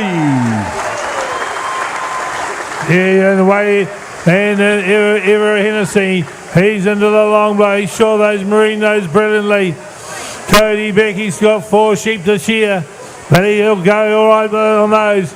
Roger Mitford, Aaron Haynes brings his last one on now. He's got the 7 on the board now. He's got one left in his speed of his crossbreed.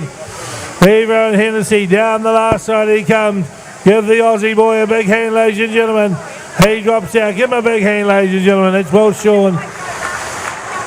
Nathan Tui, he goes in for his next sheep. Roger missed it. He puts the finishing touches in. He's got one more left in his pen, I'd say. Just looking from here. Out it goes. And he goes to number 7, is it? It might be one more left here. He brings it on the board now. Cody Beck changed the handpiece. He's got 4 of these sheep to shear. He knows how to shear these, Johnny. He was just breathing a sigh of relief. Thank God there's no more of those wrinklies in the pen. As he hits his straps and flips the belly out the back, Aaron Haynes bounces in for his up sheep number 8. Rob the Mifsud up the neck and down the first off shoulder. The young fella Tui here in the middle for Warrnambools into the long blow. Can Cody Beck pull him back? He's a sheep behind him. Come on, the King Country, you need to start cheering these lads on. Up over the top comes Aaron Haynes. Roger Mifsud's he's got just about getting the sheep put round him as Haynes comes round the back now. But it looks all pretty even along the top there in the inside score. Across the shoulder, down and out to the flank comes Mifsud. To the top of the shoulder now for Beck on stand 5 out the last leg for Tui. Here comes Hainesy down the last side. Can he put a sheep round Roger? Not quite. We need the time back for Kuiti. Under the shoulder and down and out the flank as Roger stoops into the pen. Aaron Haynes out the last leg. Boy, he's got a flyer and hits the button for the Kiwi. Hits the button, he does. Time taken for Aaron Haynes. Finished well, finished strongly on those crossbreds. They were neck and neck. Aaron Haynes and Roger Mifsud, but Roger still got this sheep to share. Just shows Darren he can share merinos, but he a lot more comfortable on the crossbreds. Up the neck. Roger Mifsud around into the base there, around the back of the head. Nathan Tui does the same, but he's still got number 8 left in the pen. Cody Beck, he's got 3 left in the 2 left in the pen as well. Around the back of the head he goes, the young man. Done spectacularly well. We're not very experienced on the merinos. It looks pretty cruel when you make a young man like him come out on these big merino weathers and start wailing into them, but he done very, very well. Nicely finished sheep. Turning for home. There Warrnambool shearer Roger Mifsud down there. On the last front shoulder, he's got sheep number 8 on the board. Nathan Tui staying there with him, but he's got another sheep in the pen. Under the leg for Roger Mifsud. Right into the back. Right out onto the toe. Another couple of shots. Sliding it round underneath the hamstring, over the tail. Roger Mifsud. Give him a hand, ladies and gentlemen. The Godfather of Australian Shearing. In goes Cody Beck. In goes Nathan Tui. Cody Beck got number 7 on the board, and it's the last one for Nathan on the board here. Ladies and gentlemen, you're going to have to get behind that Kuiti shearer on stand number 5. Otherwise, it could be a repeat of the cricket. Get behind him, give him a little bit of a cheer on, ladies and gentlemen. It's a hard place to be up there. He's trying his hardest to catch up with Nathan Tui. He's a sheep behind his update neck. They go.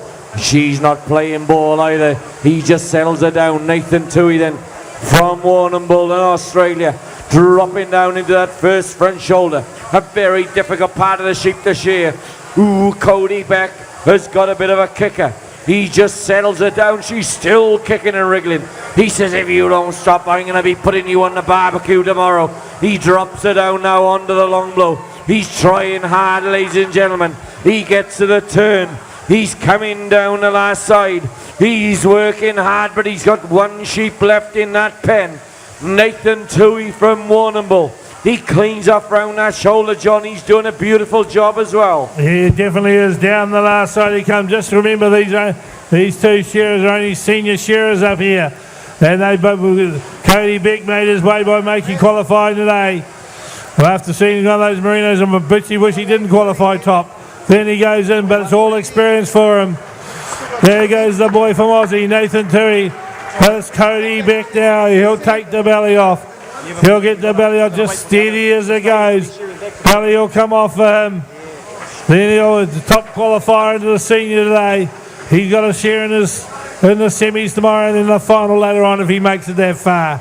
Over the high first hind leg he travels. Puts 2 blows over tail. He'll rip the top knot off now.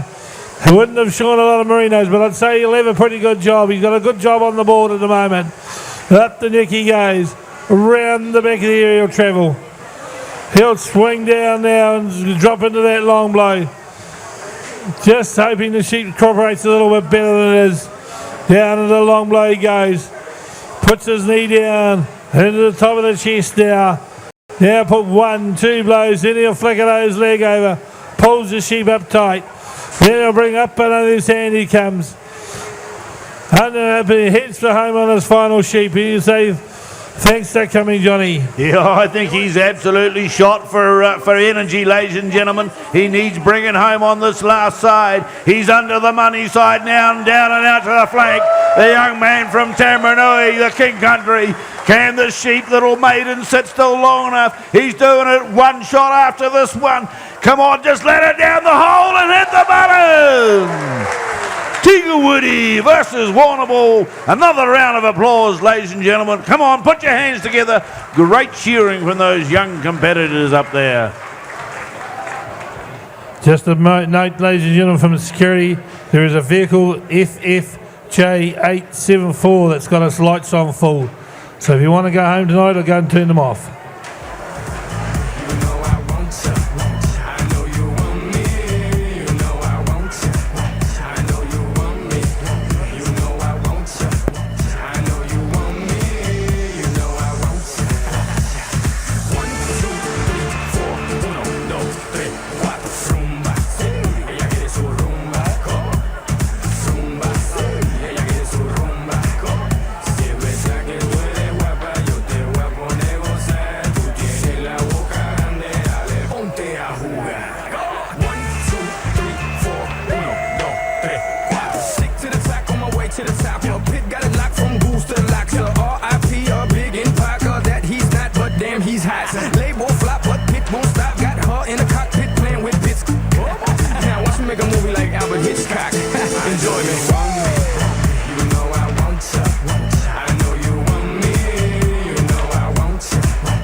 And there you go, ladies and gentlemen. How about another big round of applause for our competitors? Warrnambool versus Kuiti.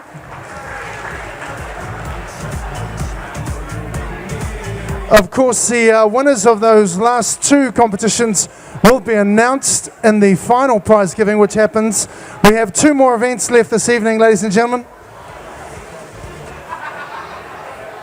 Of course, if you look at your programs, you'll find out that those are the Inter-Island Challenge and the North Island Cheer of the Year. So we have 2 events left this evening on tonight's card, and then after that we'll have our grand prize giving to present all of our winners from the last 3 events that we've had so far.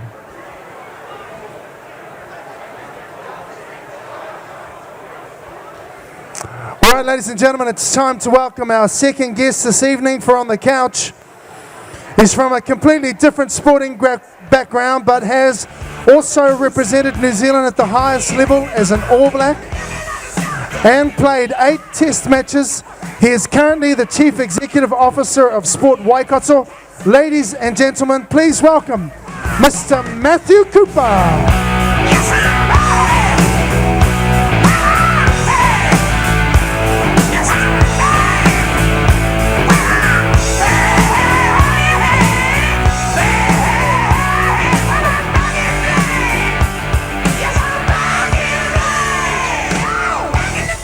So here's the first question. Is it something in the water? What is it with you guys from the King Country and especially from Te Kuiti? You've got world champions everywhere. What's the story? Oh, absolutely. I mean, it's the we talk about Te Kuiti, we talk about Pew Pew. Just outstanding. I know from the other sports, the likes of Rob Waddell, Jenny May Coffin, and of course David and the Fagans out in McDonald, all of those boys, just outstanding. I mean, it's a great breeding ground. Now, what's your story? You grew up in rugby, but where does your motivation come from? Oh, my motivation is that, like any Kiwi, grew up playing sport, good support of mum and dad about getting into sport, cricket, rugby, all those options, and had those opportunities. So rugby was where I had a crack and loved it. Really, really good. Played for Hawke's Bay, and then I came to the Waikato. Was it always part of your aspirations to go for the top and become an All Black? It was a dream. It was always a dream to try and make the All Blacks, but you just had to do it steps. You take your steps, and luckily for me, I had some good memories with Hawke's Bay, good memories playing Shield rugby, and even good memories just finding out that the Blues are winning 13-0 over the Brumbies with 60 minutes gone. So the Blues are in charge at the moment. Right, ladies and gentlemen, can I please ask you very sincerely to shut up? It's a great opportunity for us to get some information from you, Matt. You've had an illustrious career. What are some of the challenges that you've faced as you've travelled through your journey in professional sports? Oh, I mean, I think David mentioned, you have your ups and downs, and I don't think you ever try to emulate people. That's one thing I learned is you don't want to emulate. You got to be yourself and focus on what you have to do. I do want to say that I'm involved with Sport Waikato, and I want to say that tonight what I'm seeing out here are athletes. We talk about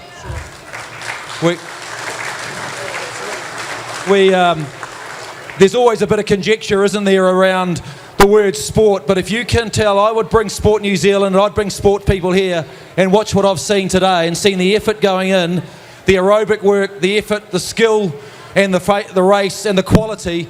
If you can't tell, if that's not a sport, I don't know what is. So I think that's and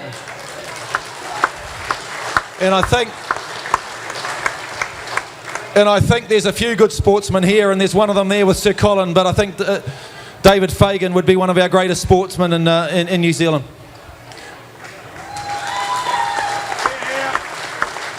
Now, you've been playing professionally for quite a while. What are some of the changes that you've seen from when you first started playing to where we are today in the professional game of rugby? Well, they put GPSs on you now, Colin. They put these GPS monitors. Do you imagine Colin Meads running around with a GPS monitor on his back in those days? So I think one thing's changed. I think the actual the training and all that sort of thing is pretty good. They are lifting the levels of training. I always remember the Waikato team in the 90s. For our hydration after training, we would have 2 boxes of Waikato Draft. I shouldn't say that, maybe Tui. We have 2 boxes on the Thursday, and we would have about 25 pieces of fish and about 10 dozen chips. Times have changed, and rugby's changed for the better. You're talking nutritionalists, you're talking osteopaths, you're talking about PT trainers, really tuning into these young men now. How do we figure out how to help out the regions? Because we're always worried about the top end guys like Auckland and the guys with the money. What needs to change here so we can get the support back to the grassroots levels? Well, they say that when Auckland rugby's strong, New Zealand rugby's strong, but I can think now that now that's evolved, you can't really say that, aren't they? Auckland aren't that strong. So I think that's evolved. I think you've got to make sure that there are very good development programs. You're giving opportunities for young guys to represent their provinces. I think we've also got to make sure New Zealand rugby do support the likes of King Country and some of the minor provinces and put a bit of money back into that to make sure that young guys get the opportunity to play provincial rugby. I think the Meads and the Lahore Cup are great competitions. What do you do in your role as CEO for Sport Waikato? Do you push those same things as well, those agendas? Oh, we sell activity. That's our role. We just sell activity, and our profit is a healthier, fitter people. That's what we're after. So we're all about getting people into activity, whether it's sport, recreation. That's what we're all about. Now, share with us one of these kind of moments that you've had as an All Black. What are those moments that stay with you from a memory point of view, those things that will stay with you for the rest of your life? Oh, I think it's that first time. It's that first time where you grew up as a youngster and you're playing Ireland at Athletic Park, and I suppose it's the first time when the manager, Colin Meads, would give you the jersey. I think you remember a guy like Colin and the previous All Blacks, and to be presented with a jersey, knowing that the next day you're going to represent your country. They were very special moments, and I'll never forget that, never take it for granted. Didn't have a long career, but I'm always pleased that I had that opportunity to wear the black jersey. Now you got a whole bunch of future shearers out there, young fellas, looking at the stage saying to themselves, oh, that's me, I want to be that one day. What do you want to say to them? What do they have to do to achieve greatness or to get themselves up here on this stage? I think the key thing, I look up here and I see good quality men, and I think that's half the battle. You've got to be a good person. You've got to work hard. You've got to work hard. You've got to listen to good advice, and hopefully down the track that'll get you along the way. I think David sort of says a lot of it, doesn't he? It's about attitude, isn't it? It's about everything in life is about attitude. You can wake up, you can feel good, or you can feel bad. It's up to you. You can strive to do something. It's your choice. It's your role. And I think that's the challenge. You've got to keep setting yourself those little challenges, and I think that's part of the key to progressing. Couple more questions for you before we close for this evening. What are your thoughts on the All Blacks for the World Cup, for the Rugby World Cup? Oh, great. I think the All Blacks have been phenomenal in terms of what they've achieved. I think that they've got good players, good depth. They'll do well over in the Rugby World Cup. But just remember too, it's on the day. We've been there before, haven't we? We've been there with France with 1 point. We've been there in Cardiff with France again. So it's up to that. I think the All Blacks have done everything right to ensure they can go back to back, and I hope they do. I mean, the All Blacks are going well, but when you look at the rest of the world, the calibre of the rugby over the last 2 years has increased to a point now where it really gets to a point where it's anybody's game on the day. Yeah, it is, but mainly everyone's been coached by New Zealanders around the world. So yeah, that'll be it. That's why. So mainly we've got all the New Zealand IP. We've got Warren Gatlin. We've got Joe Smith. We've got all these people around there. Robbie Deans, John Mitchell, you name it. They're all over the place, and they're catching up. But I think the All Blacks have always got that edge at the moment. So I'm back in the Blacks.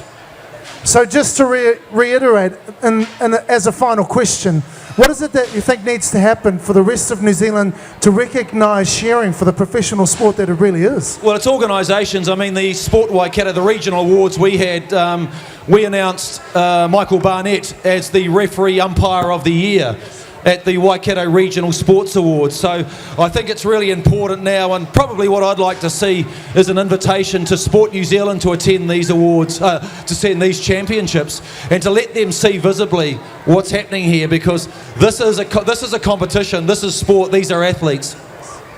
I agree with you, and I think everybody else does too. Big round of applause, ladies and gentlemen. Mr. Matt Cooper there. Well, some great words of wisdom there, and it's I'm sure they're feelings shared by quite a few people here this evening. We're going to break down, get ready for our next event. Of course, that's the Inter-Island Challenge, where we have some great champions coming out. Back with you very shortly.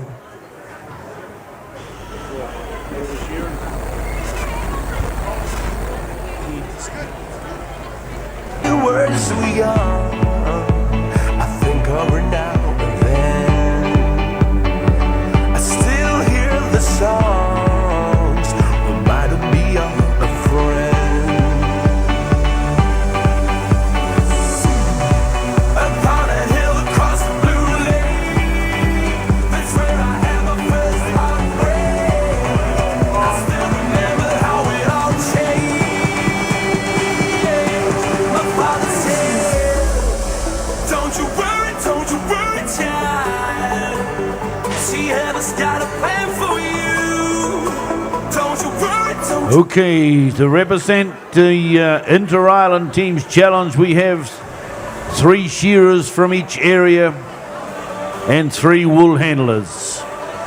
Now the teams have been selected on how they've performed throughout the competitions in both islands. The South Islands were selected, of course, earlier in the year. The Inter-Island Teams Challenge have just been selected here for the North Island. So we're going to see a competition where all the wool handlers work together down here on the bottom stage. The shearers work together with the wool handlers on the top stage. So it's a real team effort. And having in the wings on the sideline now, we'll introduce him. Part of the South Island team, Nathan Stratford and Dana Te Aho, the wool handler. Give them a hand as they take the stage, folks. Also representing the South Island run stand 5. Those guys can take the stand if they like. Dana and Nathan. Dana's up there. Nathan Stratford, stand number 6, please. Where are they going, those boys? You're right, Dana. You need some wool to work with.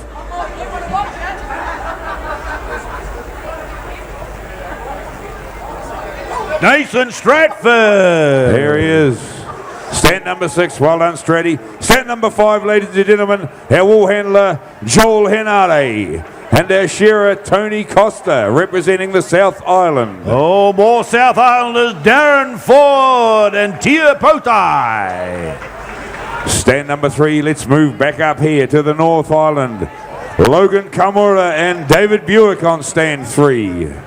On stand number 2, we have Karen Herbert, the wool handler, and Dion King. And on stand number 1, we heard him talk before, David Fagan and Cherie Alabaster, the wool handler for David. Well, one of those shearers is quite warmed up. He's just shorn in that Warrnambool Tikawiti test.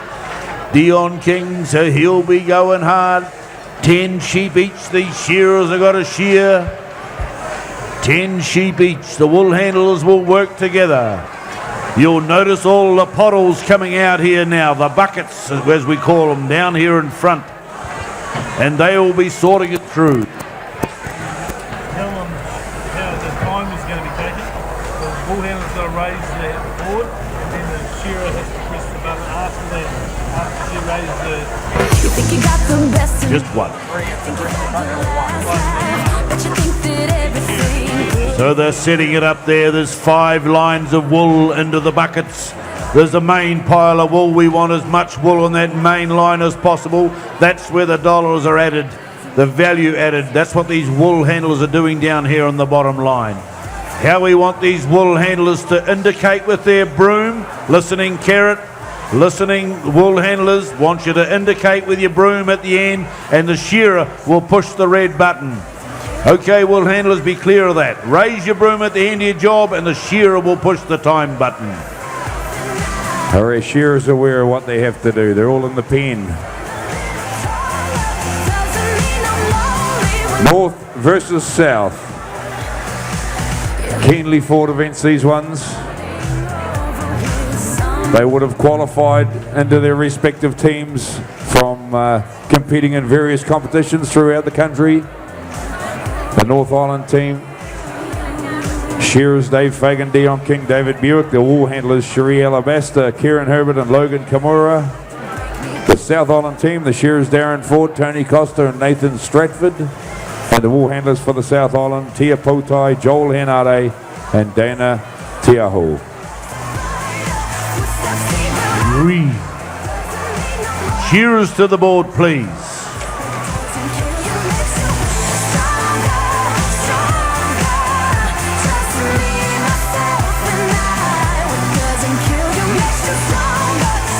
Okay, come on, David. Dave's out. David Buick. David number 2, I'm talking about. We're very fortunate having David Dion and David. We're hardly going to get mixed up. It's only that other fella on down the next stand, Darren, who could get us tongue-tied.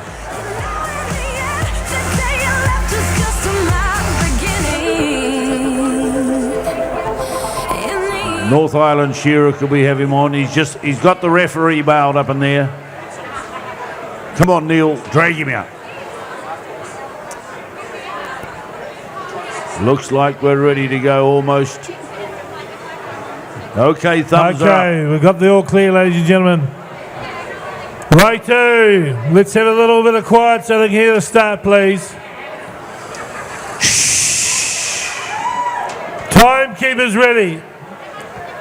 Judges ready. Putters, go! Ooh, we're off to a cracker. It's North versus South.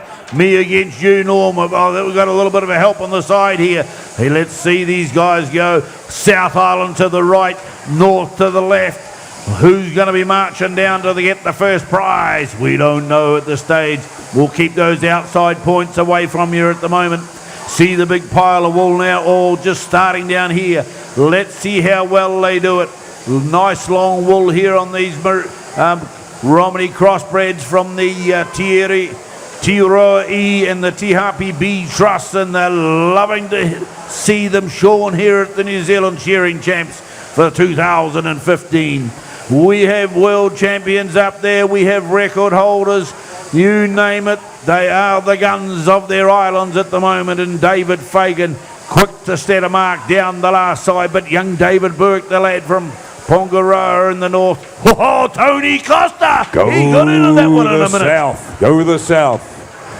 Believe it or not, ladies and gentlemen, this is what happens every day in the wool sheds around New Zealand and around the world. The wool handlers working closely with the shearers. Shearers whipping the wool off and the wool handlers processing those fleeces. All the different baskets up there for different grades of wool worth different amounts of money. All got to be kept separate so the farmer gets the most he possibly can per kilo of wool. They're all maximising the farmer's profit. That's what they're doing. That's what they're employed to do. So this is what happens day in and day out around the wool sheds in the country. Furious work, hot, hard, sweaty work, hardest physical work you can do apparently.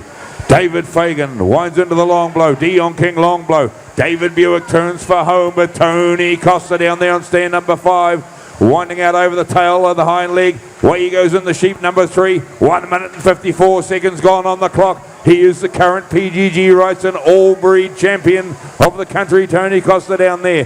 Darren Ford needs no introduction to shearing sports fan. If you don't know him, he's a lean shearing machine from the deep south. Down around Invercargill, shearing around Tuatapere in the western southland there. Nathan Stratford, another Invercargill shearer, very, very clean.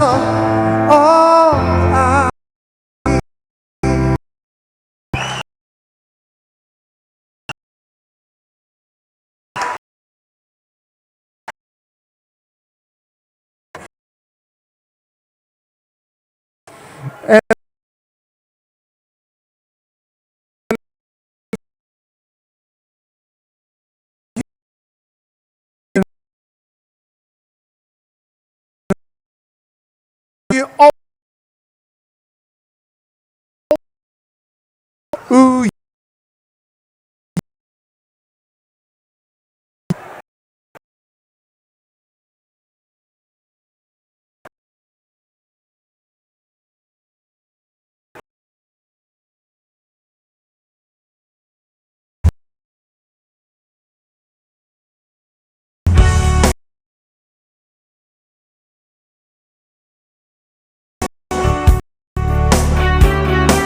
You can clap your hands, have a little sing-along if you want to. Obviously, if you can't sing. 10 years in the jailer's house, and I've been thinking about my baby, looking at my life go by. Ooh, yeah. Falling down the streets, I know I've been laughing at the silent, laughing at the blind man. Ooh, yeah, yeah. See the lady with the red dress on, call her on to lose.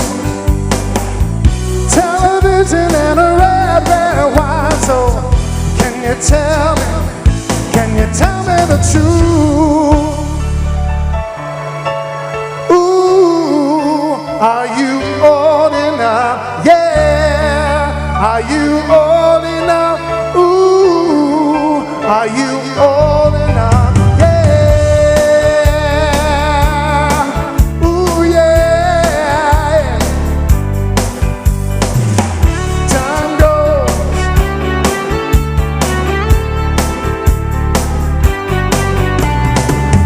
Time goes and here I stand, laughing in the silence, dancing in the quicksand.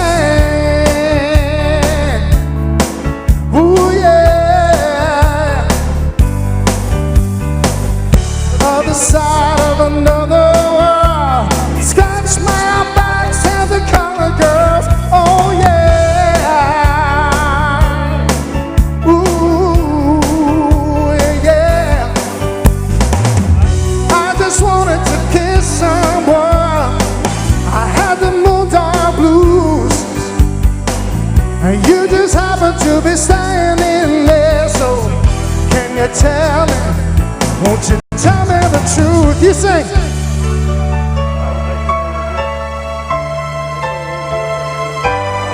Is that you, Jimmy McIndoe?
One more for the road. Free beer for the singers. Big round of applause for my buddy down the front here. Is that it? Yeah, good. All right, ladies and gentlemen, it's time to move on to our fifth and final event this evening. It is the North Island Shearer of the Year with our sponsor, PGG Wrightson. We're going to hand you back to the boys that have been entertaining you all night.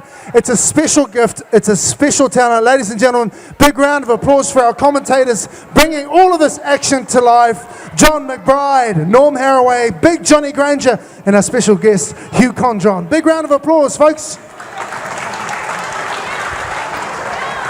Thank you, Russell. I'm sure we're just here to help you enjoy the evening, and it's not all about us, it's all about the athletes up on the board, and that's what we've come here to watch, these superb athletes, and they've gone through a grueling process over the summer months to get to this thing. They would have had to Sean in half a dozen shows to be here tonight.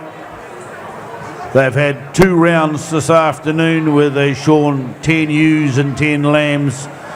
And we've seen some great shearing here, Norm, and we're about to see the final of it really come to a head.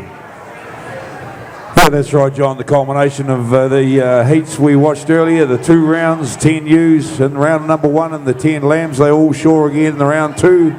We have the top 6 shearers out of 24, and they will compete this event over 10 ewes and 10 lambs together. $1,000 prize money in this one. North Island Shearer of the Year trophy and sash up for grabs. So a very important event here at the New Zealand Shearing Championships, the North Island Shearer of the Year. Well, that's a good contribution from PGG Wrightson, isn't it? They're a real firm, and this is what it's all about here. The ewes and lambs, they'll see those ewes and lambs through the sale yards and freezing works later on. They'll see the wool through the wool store. So they're at the grassroots here supporting this event in the North Island Shearer of the Year.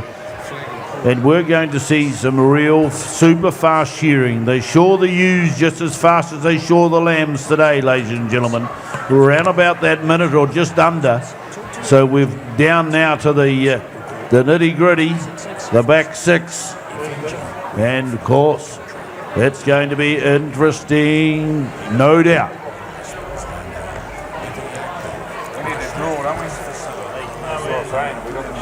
Organize a night out and interact with their peers. Can Lance Bedell, can we have a draw, please? We haven't got a draw here. Like.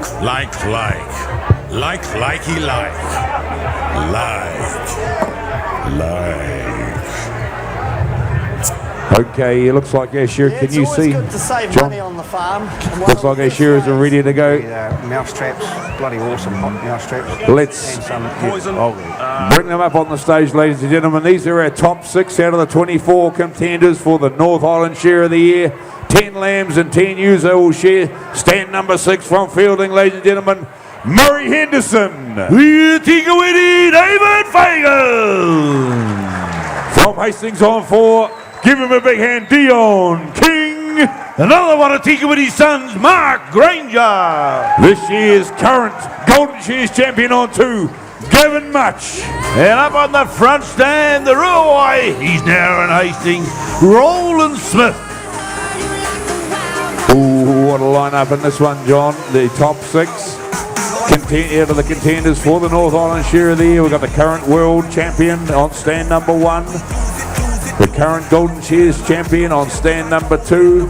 A couple of local boys out of it, Mark Granger and David Fagan. We have the current world record holder on lambs, Dion King, and Murray Henderson was also in that Golden Shears final a few weeks ago. He's going very, very well, going from strength to strength, Murray Henderson. He's been around a day or two, but man, he's really hitting his straps at the moment. He's loving it, eh? He's a real contest, a great contestant in any shearing competition. How long have I watched this guy go, and he's just got better and better as he's gone along. He's got the confidence now because he's at the top of the heat in that top 10, and that's what counts. Any day you can get up and knock the other fella off. And as I say, just a quick look over their pens. I really haven't had a chance to look at these sheep. Trying conditions out there for the organisers and truckies, ladies and gentlemen. Absolutely trying to keep sheep dry in this condition. But they've been shearing extremely well. Lambs, you're going to love seeing these lambs, Sean, aren't you? They really get cracking on those lambs. They'll do the ewes first and then follow up with the lamb. Yeah, they can really get into it. We'll see the lead changing many times, I'm sure. It's worth mentioning that there's only 3 of those men up on there that have taken out this North Island Shearer of the Year title. David Fagan has won it 17 times. Roland Smith has won it 3 times. And has won it once. So we got a... So it's going to be...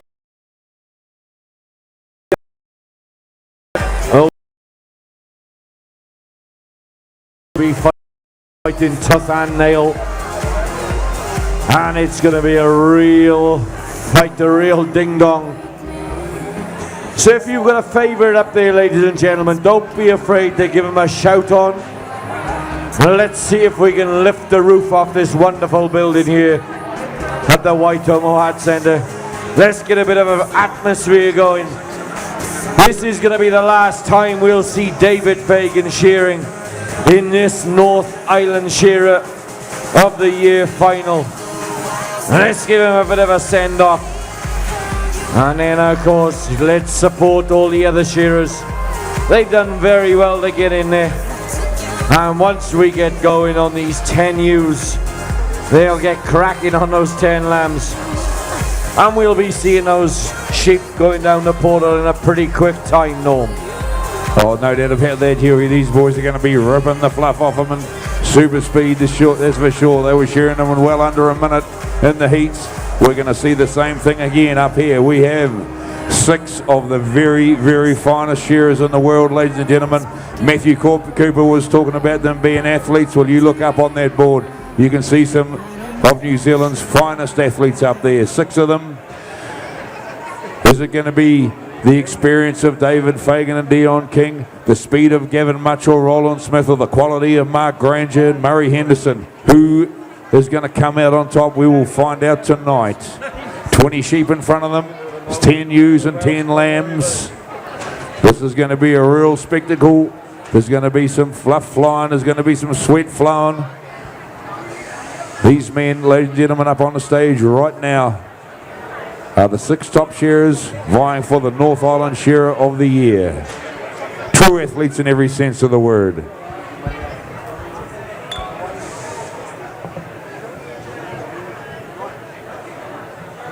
All right, ladies and gentlemen, we're just about ready to for a start.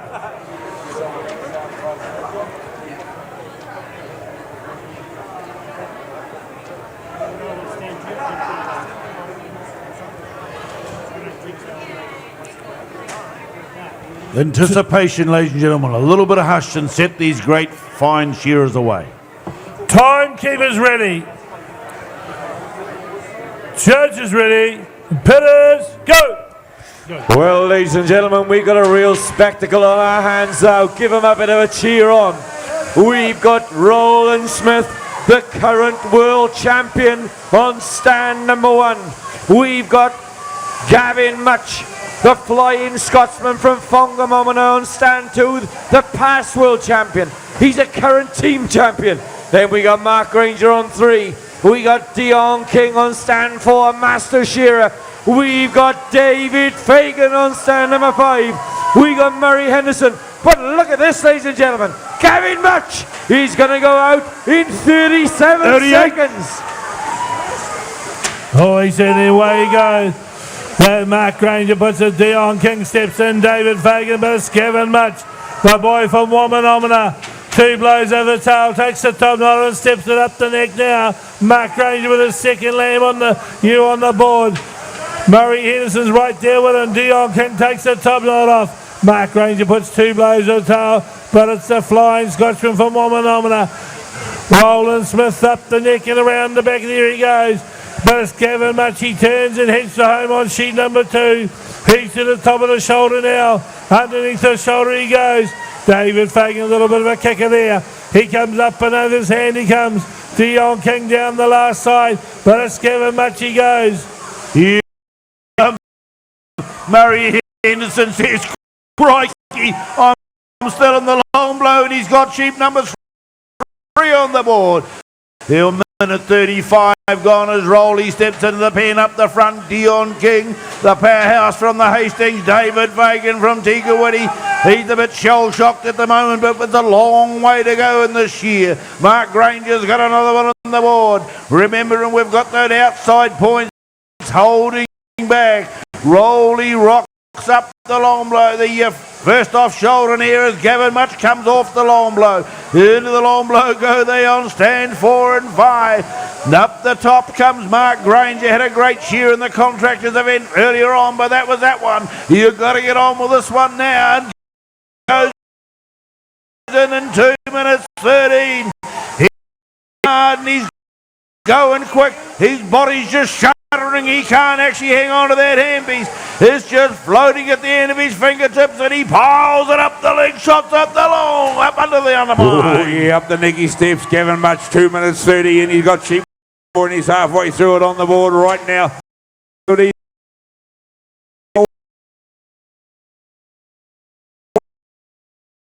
A second.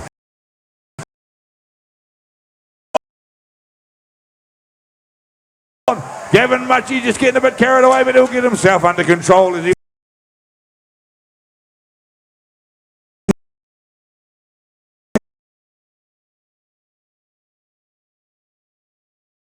going great gun. Fagan backs with sheep number 5 it is. Keep those cards rolling over. Murray Henderson from field around, takes the cheek off and down over the last front shoulder.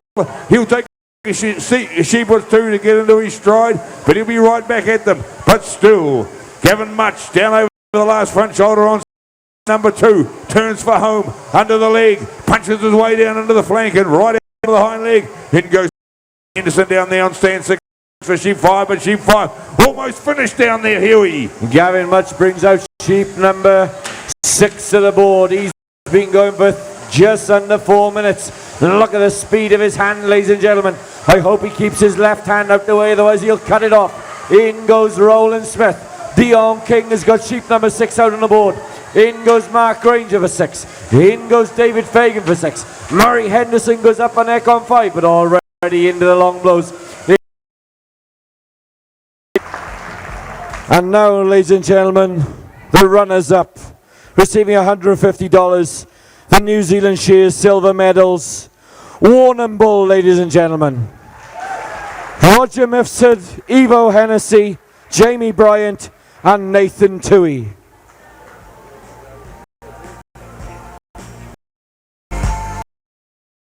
And now I'd like to ask the manager words.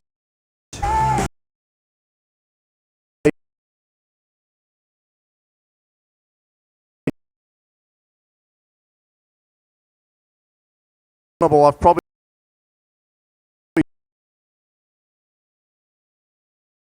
enjoyed everyone.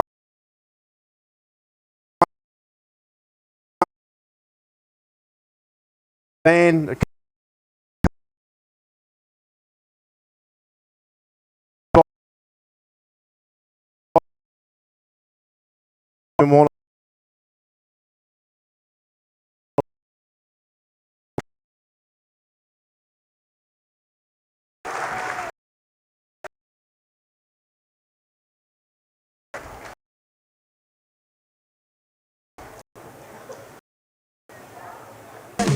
So they'll just arrange themselves now, ladies and gentlemen, for the photograph. And we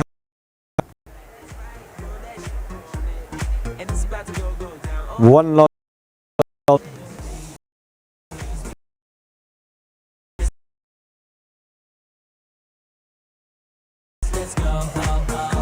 So if I could ask